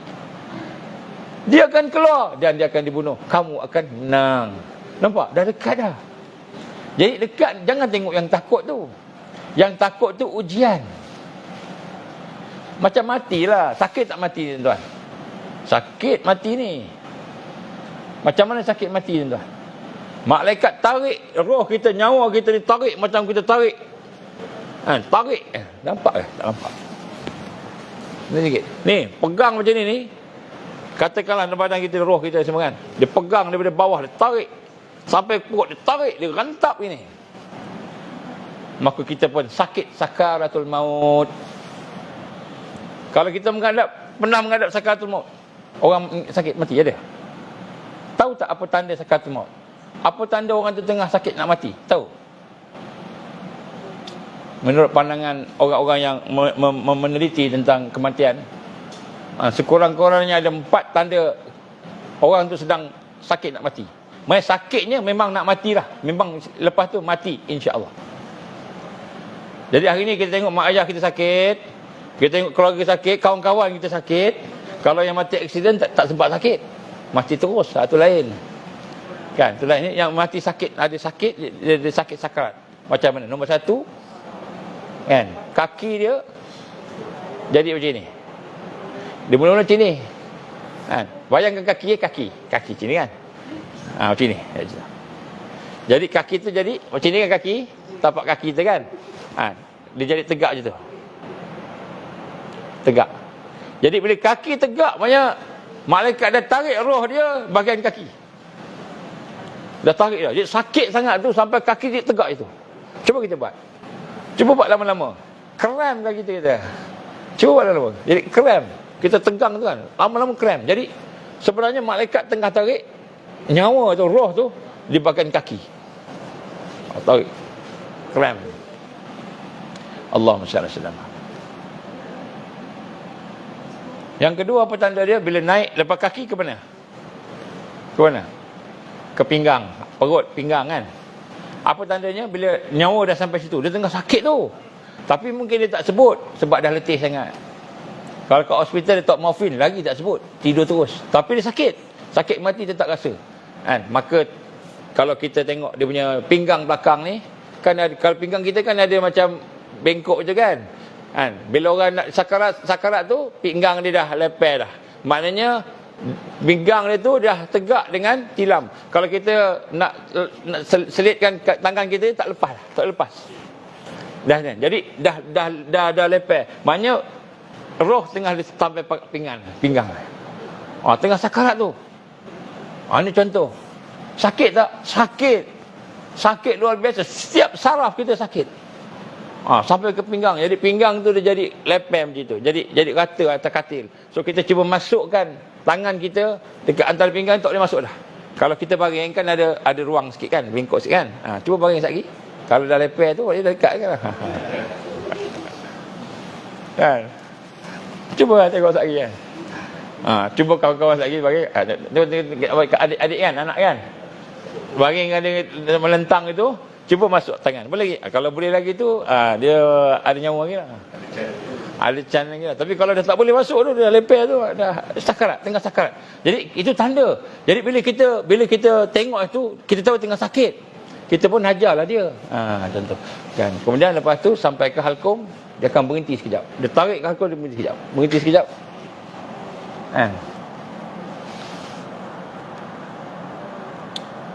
Supaya kita boleh mengucap. Orang yang tak boleh mengucap, tak selalu sebut la ilaha illallah, tak boleh mengucap. Kena amalkan zikir la ilaha illallah, banyakkan la ilaha illallah, banyakkan syahadah. Bila sampai sini ni, orang yang tak boleh ni dah tak boleh. Ni tanda, ni antara 4 tanda besar. Jadi apabila dah sampai sini ni, contohnya, maka hidung ni akan turun. Hidung ni akan turun ke bawah. Kalau mancung dia turun sikit, nampak dia turun sikit, dia turun. Itu maknanya dah ni lah. Dah nak habis betul lah. Kan? Kemudian telinga dia lepas tu naik sampai dah lepas ni. Telinga ni kan antara ni apa anak telinga? Anak telinga ni, ke cuping anak. Yang bawah ni panggil apa? Cuping semua. Anak telinga dalam ni kan. Yang dalam ni anak telinga. Yang bawah ni apa? Tempat taruh ni, tempat taruh anting-anting tu. Jadi orang yang nak meninggal, telinganya jatuh. Maknanya anting ni, tempat ni, daging ni akan melekat ke dia punya pipi dia ni. Bukan pipi lah, kat belakang ni. Kat geraham dia ni, kat ni. Dia melekat, dia jadi meleper gitu. Jadi bila kita tengok mak ayah kita dah mula tu, dah sakaratul maut, dia tengah sakit, maka kita dah mula ajar, talkinkan dia syahadah. Jadi ini contoh. Sakit tak sakit? Kalau berlaku, tapi kita tak boleh elak. Dah sampai waktu ajal kan? Kalau tanda nak mati, jangan pula tanda mati. Tanda kita nak mati. Kita cerita sikit lah pasal mati no? Pasal malam ni nak buat qaimul lail. Jadi kena bangun malam lah kan? Yang pertama sekali, tanda mati antaranya 100 hari, kurang lebih 100 hari badan kita sejuk. Badan kita rasa sejuk. 100 hari sebelum 100 hari kan. Lepas 100 hari tu, maknanya badan kita sejuk, rasa sejuk je. Rasa sejuk je. Ada siapa-siapa sejuk ni? Ada. Semua panas. Nombor 100 hari. Lepas 100 hari tu 42 hari kan. Perut kita akan rasa macam naik turun berombak-ombak. Kita macam rasa tak sedap perut, naik turun perut. Itu dah lebih kurang 42 hari.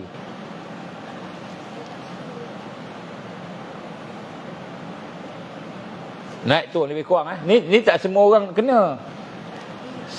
Kebanyakan. Tak semua orang jadi ni, kebanyakan. Jadi naik turun, rasa perut kita macam sedap.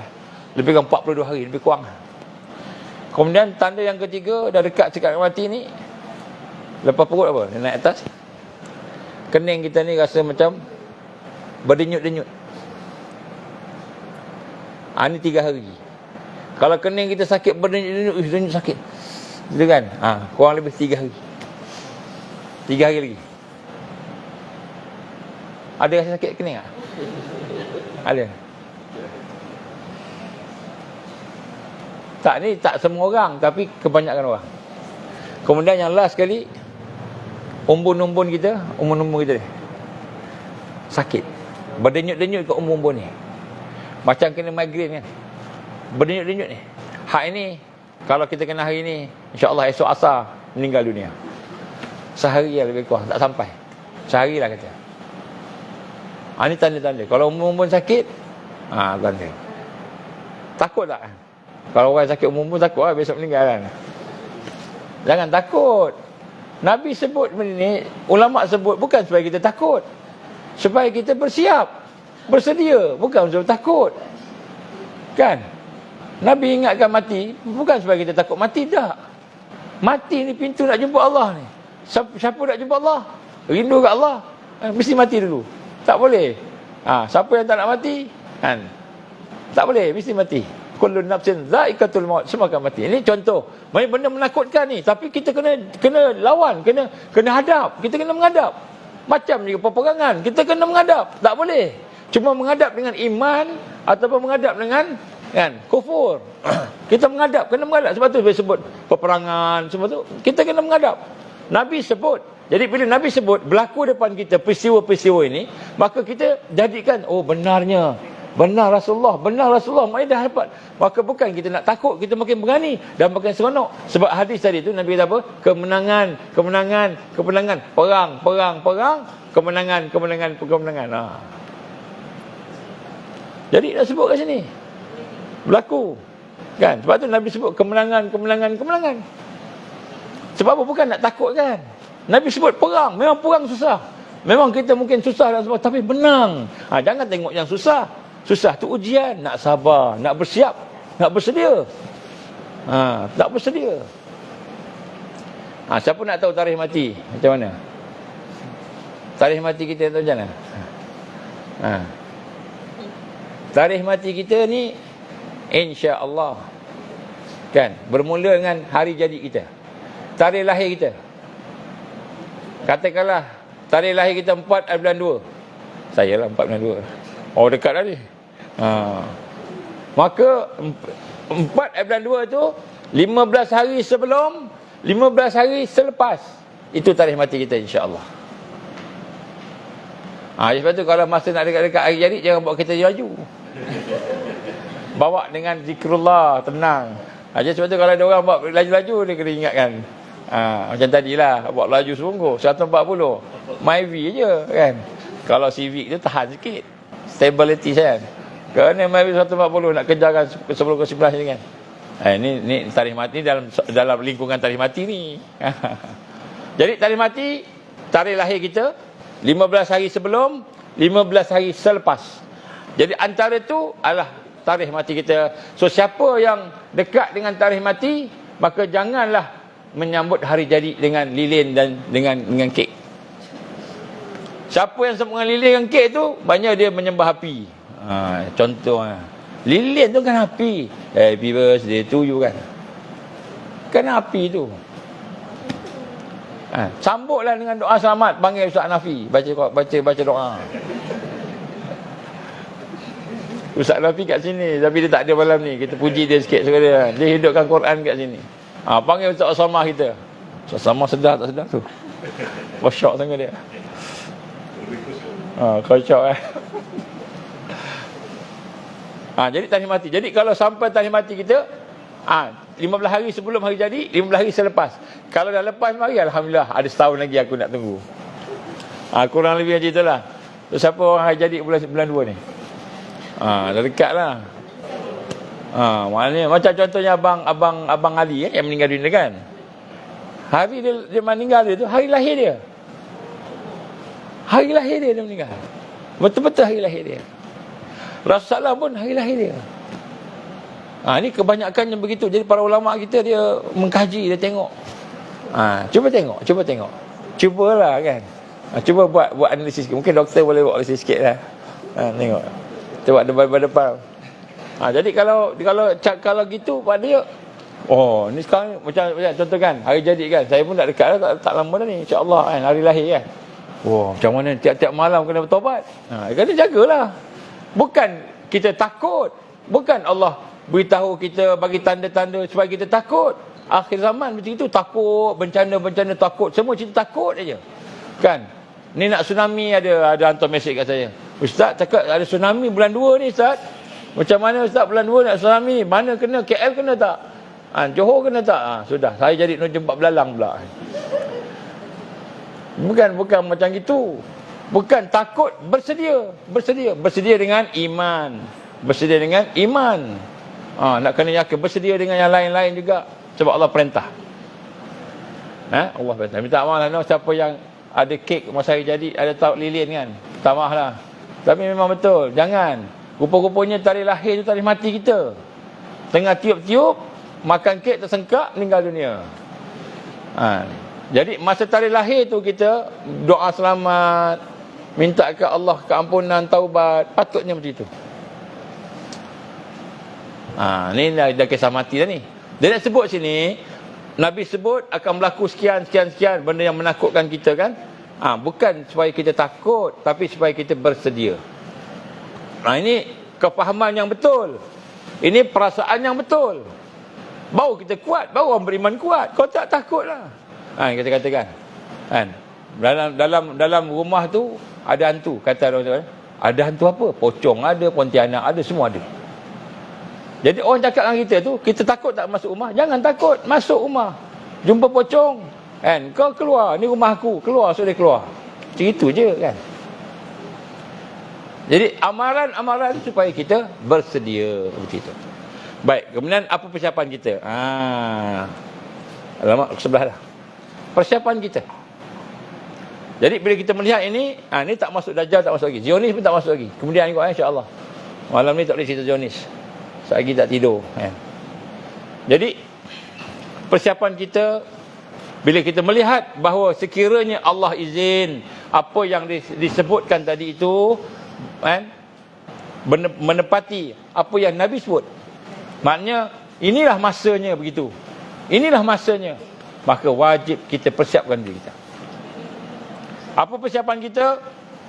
Kita hendaklah mempersiapkan diri kita untuk bergabung dengan individu-individu yang beriman, individu-individu yang Islam, individu yang beribadah, yang berakhlak, yang berukhuwah. Kita mesti bersiap sedia untuk bergabung dengan orang-orang yang saleh. Ini perasaan umumnya begitu. Jangan fikir seorang-seorang dah. Aku nak selamat seorang-seorang, aku ni terror seorang-seorang. Jangan fikir begitu. Kita kena membentuk taifah, kelompok-kelompok yang zahirin, yang akan diberikan kemenangan. Jadi maknanya bila tahu hal ni, bukannya kita lagi bergaduh. Bukan lagi kita, jamaah aku paling best, taifah aku paling kuat. Jangan kita membangga-banggakan diri kita pula. Kita ujub. Ujubnya ada dua juga. Satu ujub diri kita, dua ujub dengan jamaah kita. Kita ujub. Aku yang paling best. Padahal kita memerlukan sahabat-sahabat yang lain daripada jamaah yang lain, kelompok yang lain. Sama-sama nak melengkapi. Jadi kita kena bersatu, berkasih sayang. Berkasih sayang. Sebab tu wajib kita cuba berlapang dada dengan semua perkara yang kita tak setuju. Kita kena berlapang dada. Jangan bergaduh dah. Aku ni akidah yang benar, engkau ni akidah sesat. Kita mentuduh dia sesat. Aku ibadah paling baik. Kita jangan. Sekarang ni musuh kita lebih besar daripada keegoan kita. So yang nombor satu, untuk kita mempersiapkan diri kita ini, kita kena mentauhidkan Allah. Nombor satu, persiapan untuk mentauhidkan Allah. Apa maksud mentauhidkan Allah ni? Kita dia ada rukun-rukun dia kan, iaitu kita menghayati kalimah syahadah.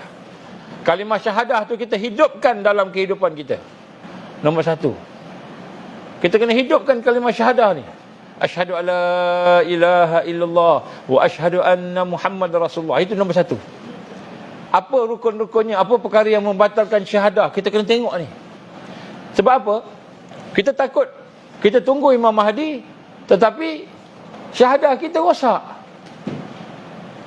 Syahadah kita rosak, wa'iyazbillah min zalik.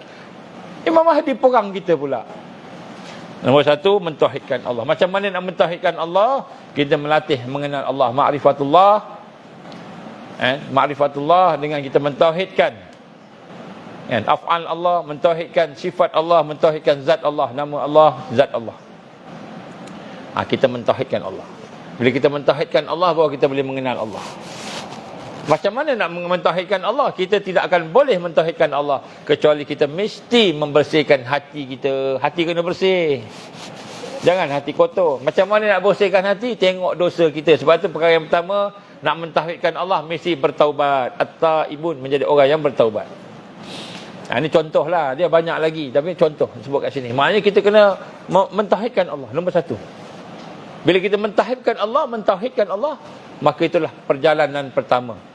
Sebab tu kita kena kenal Allah, mentauhidkan Allah. Apa maksud mentauhidkan Allah dari sudut zikir? Contohnya, kita kata saya berzikir la ilaha illallah, la ilaha illallah, subhanallah wa bihamdi, subhanallahil azim. Kita zikirlah kan. Hasbunallah wa ni'mal wakil, hasbunallah wa ni'mal wakil. Jadi kita membaca zikir, kita solat, kita puasa dengan keadaan kita mengenal sifat Allah, mengenal perbuatan Allah, sifat Allah, zat Allah. Kita kenal. Macam mana? Kena belajarlah, kena ada ilmu. Sebab tu nombor satu ni mesti ada ilmu. Yang nombor dua, kena ada zikrullah. Dua ni kena ada ni. Zikir kena ada, ilmu kena ada. Ini minimal nak membersihkan hati kita. Mesti ada zikir, ilmu dan zikir. Zikir dan ilmu.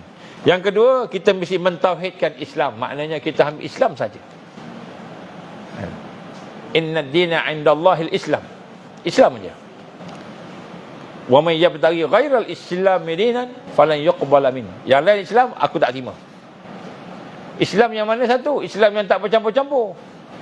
Nombor dua ialah mentauhidkan din kita. Kita ambil satu je, jangan banyak-banyak. Itu maksudnya mengesakan din. Bukanlah kita kata maksud mengesakan macam Allah mengesa, kita mengambil Islam saja. Jadi Islam ni apa maksud kita mengambil Islam? Apa makna mengambil Islam? Bukan saja kita ikut apa yang Allah suruh, tetapi kita kena tinggalkan jahiliyah. Tuan-tuan, saya nak tanya tuan-tuan, sanggup tinggalkan riba? Sanggup tinggalkan riba? Kalau masih sayang dengan riba, maknanya kita tak ready nak ambil Islam ni. Belum ready, belum bersedia. Kena tinggalkan benda yang Allah haramkan. Sanggup tinggalkan game yang mengharamkan kita, yang diharamkan, yang lalaikan kita? Sanggup tak? Kalau tak sanggup, belum lagi. Jadi maksud ambil Islam bukannya kita semayang puasa je. Kita kena tinggal benda yang Allah tak suka tu. Jahiliyah kena tinggal. Ini kena tengok. Jadi sebab tu dosa kita, sanggup tinggalkan dosa kita tak? Ada dosa tak? Ada. Banyak ke sikit? Banyak kan. Habis kalau kita tak buang dosa kita, dosa itulah yang akan menjadikan apa? Menjadikan Dajjal, setan semua masuk kat situ. Masuk. Kita habis. Semayang, puasa. Kita tahu, akhir zaman ni tahu. Hafal semua.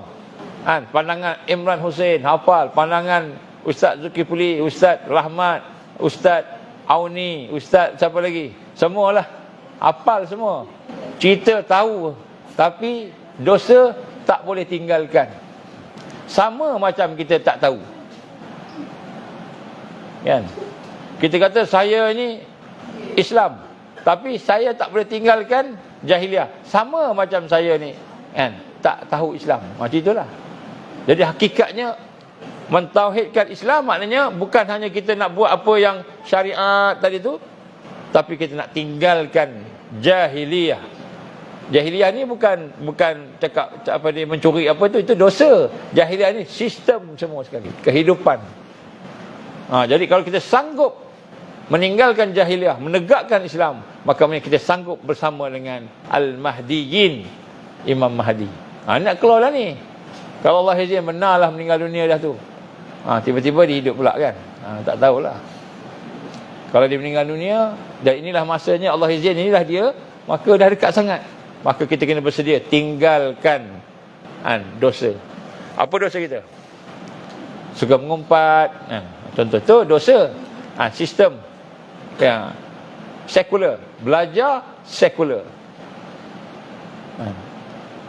liberal, pandangan liberal, ambil liberal. Liberal maknanya ambil apa saja, bebas. Okey, yang ketiga, persiapan kita untuk hidup bersama Al-Quran dan manhaj tarbiyahnya. Yang ketiga, mesti kita kembali kepada Al-Quran dan manhaj tarbiyah. Manhaj ni apa? Sistem pendidikan dia. Bukan baca Quran sahaja, kita kena nak mendidik diri kita dengan Al-Quran. Bermula dengan baca, tak apa, baca dulu. Lepas baca, tengok makna pula. Lepas tengok makna, cuba faham-faham. Lepas tu cuba amal. Lepas tu sampaikan pula. Begitu kan? Peringkat-peringkat. Yang ketiga ni dengan Quran. Bila kata Quran, maka automatik hadis kena ada kat situ. Jangan Quran je tolak hadis. Dia kata hadis ni tak maksum. Tak maksum. Apa bukan tak maksum? Tidak terpelihara. Quran je terpelihara kan. Contoh dia kata kan, tak payah ambil hadis. Tak, salah. Allah perintah kita ikut Rasul kan. Kena ambil hadis. Wajib ambil hadis ni. Jadi sebab tu dah sebut kat sini kan, maksud dia kata manhaj Quran termasuk hadis, termasuk ijma' sahabat. Ijma' sahabat. Ijma' ni maknanya kesepakatan sahabat. Ijma' ulama' kena ambil. Ijma' ulama', bukan jumhur ulama'. Tapi ulama' nak kena tahu ulama' yang macam mana. Ulama' usuk ke kan, ataupun ula dalam semak, gitu kan. Ada juga. Kemudian yang keempat, lima saya nak sebut sini persiapan. Yang keempat, hidup bersama taifah dakwah wa tarbiyah. Hidup bersama perjuangan dakwah dan tarbiyah. Maknanya nak hidup dengan manhaj Quran seorang-seorang tak boleh. Dia kena ada dakwah, dia kena tarbiyah juga, tak boleh. Sebab tu kalau kita apa-apa pun, kita kena bersama dengan kelompok yang buat dakwah, buat tarbiyah. Dan kemudian itulah perjuangan, jihad, menegakkan Islam. Itu yang keempat. Maknanya kita wajib menegakkan ukhuwah lillah fillah. Wajib kita kasih sayang sama kita, bersaudara. Jadi ukhuwah ni bukan sunat, wajib. Kadang-kadang Allah uji kita kan, sahabat kita terkasar bahasa kat kita, gurau terlebih-lebih kadang-kadang. Dia sayang kat kita, tapi oleh kerana jahiliah ada lagi, dia gurau lebih-lebih. Jadi kita maafkan, jangan terkasar hati kan. Ada orang yang sayang kat kita tu dah istimewa dah. Siapa yang sayang kat kita, kalau kita sayang kat Allah, Allah akan datangkan orang yang sayang kat Allah pada kita. Dia pun sayang kita juga, kita pun sayang dia juga. Jadi untuk yang keempat ini kan, kita nak mempersiapkan diri kita, nak latih diri kita, jangan fikir seorang-seorang, kena hidup bersama-sama, berukhuwah, berkasih sayang. Yang seorang ni jenis banyak cakap, yang seorang ni jenis tak cakap langsung. Yang seorang ni jenis tengok dan cakap kan. Yang seorang ni tak tengok kan, tapi cakap juga. Ada juga macam-macam jenis manusia. Yang seorang kasar bahasa dia, yang seorang lembut sikit. Kalau Johor kasar lembut. Johor ni biasa sikit biasa. Kalau orang Melaka kasar sikit kan. Saya pergi Melaka itu kasar sikit kan. Tapi tak boleh kecil hati. Kena sabar, sebab dia sahabat kita, dia sama mukmin, sama-sama nak masuk syurga, kena sayang. La yu'minu ahadukum hatta yuhibba li akhihi ma yuhibbu li nafsi. Tak sempurna iman kalau tak sayang saudara kita macam mana sayang diri kita sendiri. Tak sempurna iman maknanya semayanglah satu hari 1000 rakaat baca Quran, khatam satu hari satu kali khatam contohnya. Kita buat macam-macam, tapi kita dengan saudara kita berdengki. Kita dengan saudara kita iri hati, ada dendam. Maknanya iman kita tak akan sempurna. Apa contoh dendam? Kita tak boleh padam marah kita kat dia. Dia ada buat jahat kat kita, dia buat salah kat kita, dia aniaya kita, dia zalim kita, kita marah kat dia, kita tak boleh padam kemarahan. Masih lagi rasa marah kat dia. Ya aku tak boleh. Tengok muka ni aku tak boleh lah, aku tak boleh. Itu dendam. Dendam ni dosa. Dengki, tengok, oi dia ni bagus, dia buat semua dia boleh buat, all rounder kan. Dia boleh cuci, kan? Dia boleh panjat, dia boleh buat pengurusan, dia boleh buat jadual, semua dia boleh buat, all rounder. Kita dengki dengan dia, aku tak boleh buat apa-apa. Dengki pun dosa juga. Ini tak ada kaitan dengan siapa-siapa yang ada di mana-mana kan. Ini contoh je kan. Jadi sebab kat sini, yang keempat, persiapan untuk berukhuwah lillah filah, berjuang bersama taifah tadi. Kalau kita tak bersedia untuk bersahabat, maka kita tak bersedia untuk bangkit di akhir zaman. Tak bersedia. Kita tak bersedia lagi. Janganlah kita kata aku ni kan. Tapi kita tak bersedia. Kita kena ada persiapan untuk berkasih sayang sesama sahabat-sahabat kita. Dan yang terakhir sekali, yang kelima ialah persiapan untuk ar-ribat, bangkit. Ar-ribat fi sabilillah. Maksudnya bersiap bila masa dipanggil kita pergi. Lengkap tak lengkap pergi. Tiba-tiba kita dengar kan ada orang gaduh-gaduh dekat Saudi. Kemudian lepas tu tiba-tiba kita dengar pula kan ada tentera-tentera daripada Syam nak pergi ke Mekah, tenggelam kat Baida, maka itu tanda. Maka ketika itu kata Rasulullah SAW, pergilah, berjanji setia kan dia ada khalifatullah, dia khalifah. Itu tanda, ni hadis sahih. Jadi kita buat apa? Pergi, yang boleh pergi. Sebab tu sebelum berlaku demikian, carilah jalan untuk pergi ke Syam dan sekitarnya, supaya mudah nak masuk ke Mekah, nak bersama dengan Al-Mahdiin. Jadi kita tengok ini persiapan. Kalau tak macam sekarang kan, saya sebut ni kan, kalau Allah izin betul lah, inilah maksud hadis tadi, inilah peristiwa ni, inilah maksud hadis. Kalau Allah izin betul, maka tak lama lagi keluar seorang yang akan memimpin. Masa tu kita berpecah-pecah semua. Pecah-pecah. Masa tu kemuncak perpecahan. Umat Islam kemuncak perpecahan. Kemuncak kesusahan. Fitnahnya berlapis-lapis. Macam tikar. Kita anyam tikar tu berlapis-lapis. Kalau tidak berlubang-lubang. Berlapis-lapis. Kita menganyam tikar. Macam anyam ketupat kan. Berlapis-lapis. Jadi ujian berlapis-lapis. Jadi itulah tuan-tuan, perempuan. Ada 5 benda ni. Persiapan. Jadi insya-Allah kalau ada kesempatan kita sambung untuk masa-masa yang akan datang. Mungkin kalau besok lusa ke. Insya-Allah mungkin hari raya Cina, tahun baru Cina, bukan hari Cina, tahun baru Cina ni. Mungkin kita akan ada program Zoom. Insya-Allah malam Senin malam tak boleh. Selasa malam ke, tengoklah.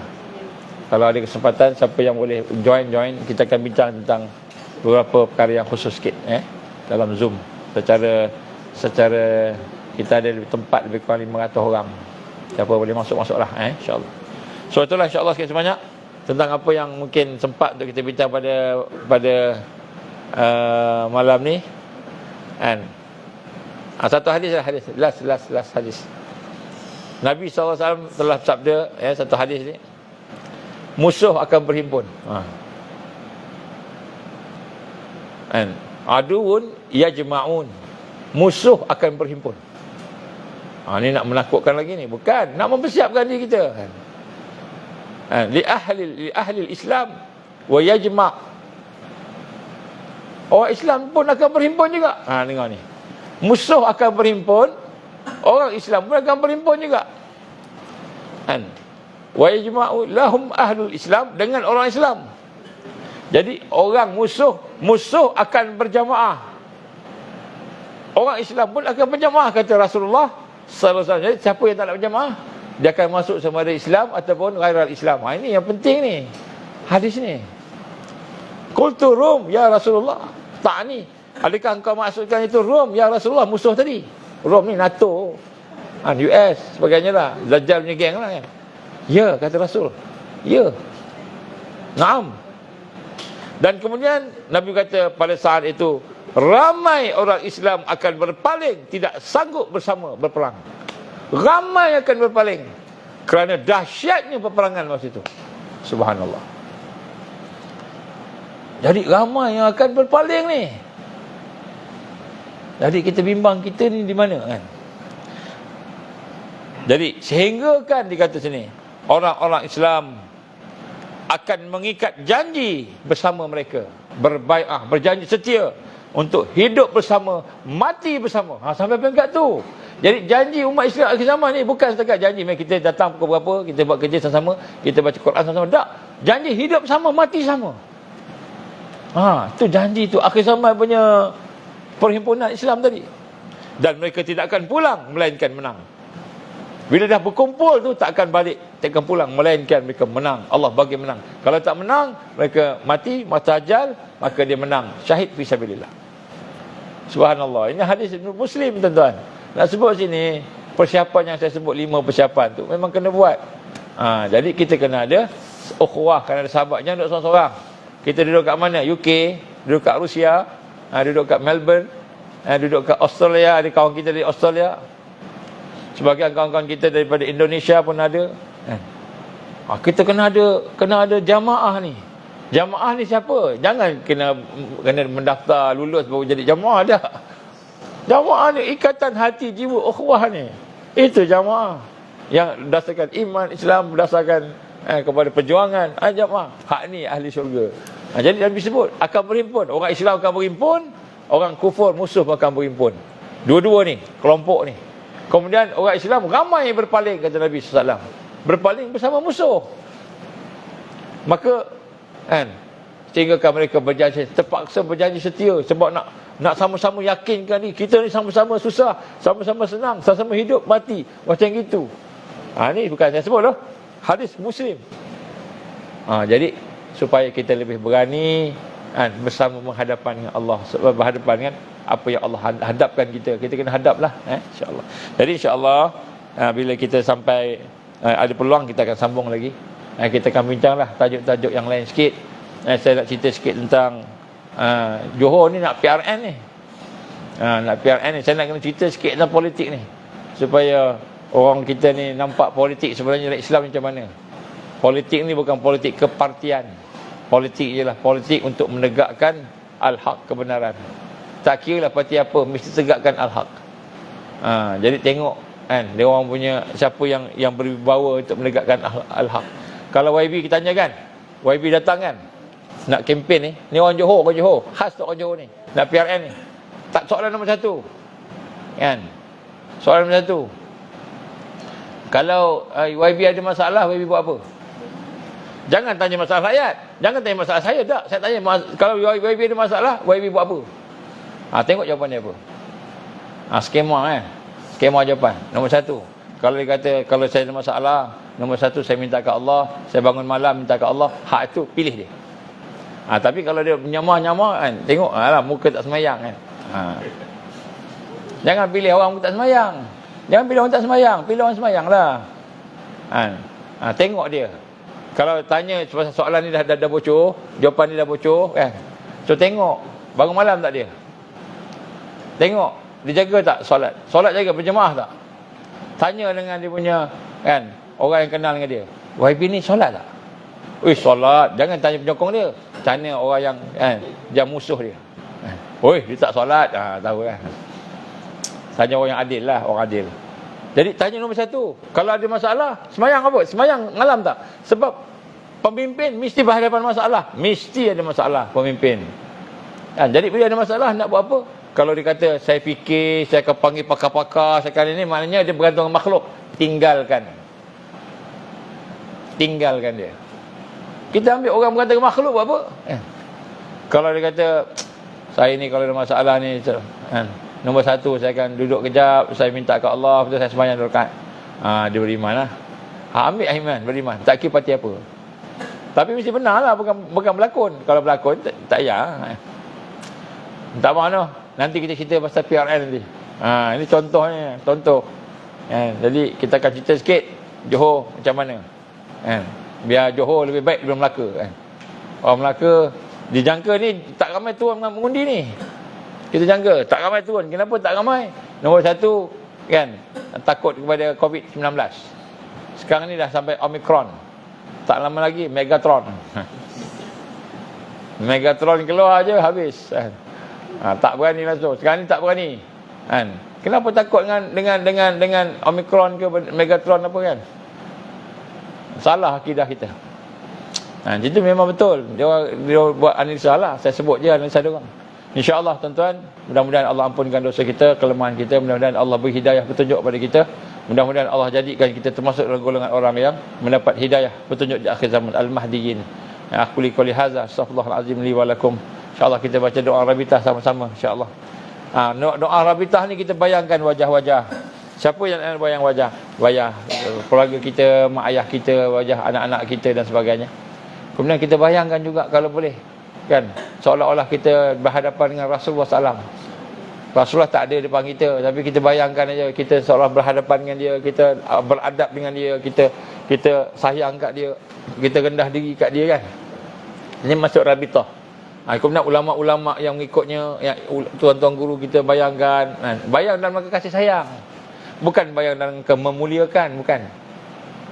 Dalam rangka tabarok. Tabarok ni nak mendapatkan barakah.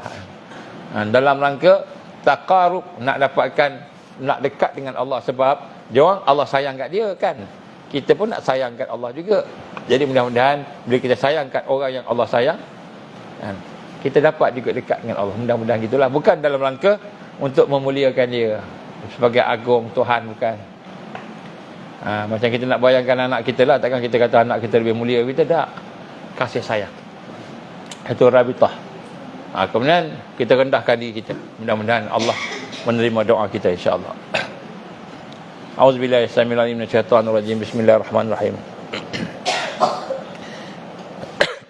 Alhamdulillahirabbil alamin. Wassalatu wassalamu ala asyrafil anbiya'i wal mursalin wa ala alihi wa sahbihi ajma'in. Allahumma innaka ta'lamu anna hadhihi al-qulub Allahumma innaka ta'lamu anna hadhihi al-qulub Allahumma innaka ta'lamu anna hadhihi al-qulub qad istama'at ala mahabbatik wa taqat ala ta'atik wa tawahadat ala da'watik wa tahadat ala nusrati syariatik fasik Allahumma rabitataha wa adimuttaha wa ahdiha subulaha wa amla'aha binurika allazi la yakhbu wa syrah suduraha bi faidil iman wa jamil tawakkul alaik wa ahliha bi ma'rifatik wa amita ala sya'ati fi sabilik ya Allah innaka ni'mal maula wa ni'mal nasir. Allahumma ya mukallibal qulub sabbit qulubana ala dinik wa ala ta'atik wa ala jihad fi sabilik la ilaha illa anta subhanaka inna kunna minaz zalimin. Allahumma khtim alaina ya Allah bi husnil khatimah wa la takhtim alaina ya Allah bi su'il khatimah.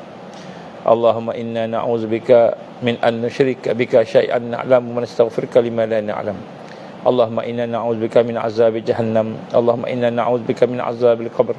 Allahumma inna na'udzubika min fitnatil mahya wal mamat. Allahumma inna na'udzubika min fitnatil masiihid dajjal. Ya Allah, ya Hayyu ya Qayyum bi rahmatika nastaghits. Ya Allah, ya Hayyu ya Qayyum bi rahmatika nastaghits. Ya Allah, ya Hayyu ya Qayyum bi rahmatika nastaghits. Allahumma ja'alna minal mu'minina haqqan. Allahumma ja'alna minal muttaqina haqqan. Allahumma ja'alna minal muhsinina haqqan. Allahumma ja'alna minal muqarrabin. Allahumma ja'alna minal wasilin. Allahumma ja'alna minal arifin. Allahumma ja'alna minal muhibbin. Allahumma ja'alna siddiqin wa syuhada'i wa salihin. Allahumma ja'alna minal mahdiyin. Rabbana atina fid dunya hasanah wa fil akhirati hasanatan wa qina azaban nar. Rabbana atmim lana nurana wa ighfir lana innaka ala kulli syai'in qadir. Rabbana taqabbal du'ana innaka antas samiul alim wa tub alaina ya Allah innaka antat tawwabur rahim. Wa sallallahu alaihi wasallam Muhammad wa ala alihi wa sahbihi wa baraka wa sallam. Subhana rabbika rabbil izzati amma yasifun. Wassalamu alal mursalin walhamdulillahi rabbil alamin. Subhanakallahumma wa bihamdika asyhadu an la ilaha illa anta astaghfiruka wa atubu ilaik. Bismillahirrahmanirrahim. Wal 'asr innal insana lafi khusr illa alladzina amanu wa 'amilus solihat wa tawassaw bil haqqi wa tawassaw bis sabr. Wabillahi taufiq wal hidayah. Assalamualaikum warahmatullahi wabarakatuh.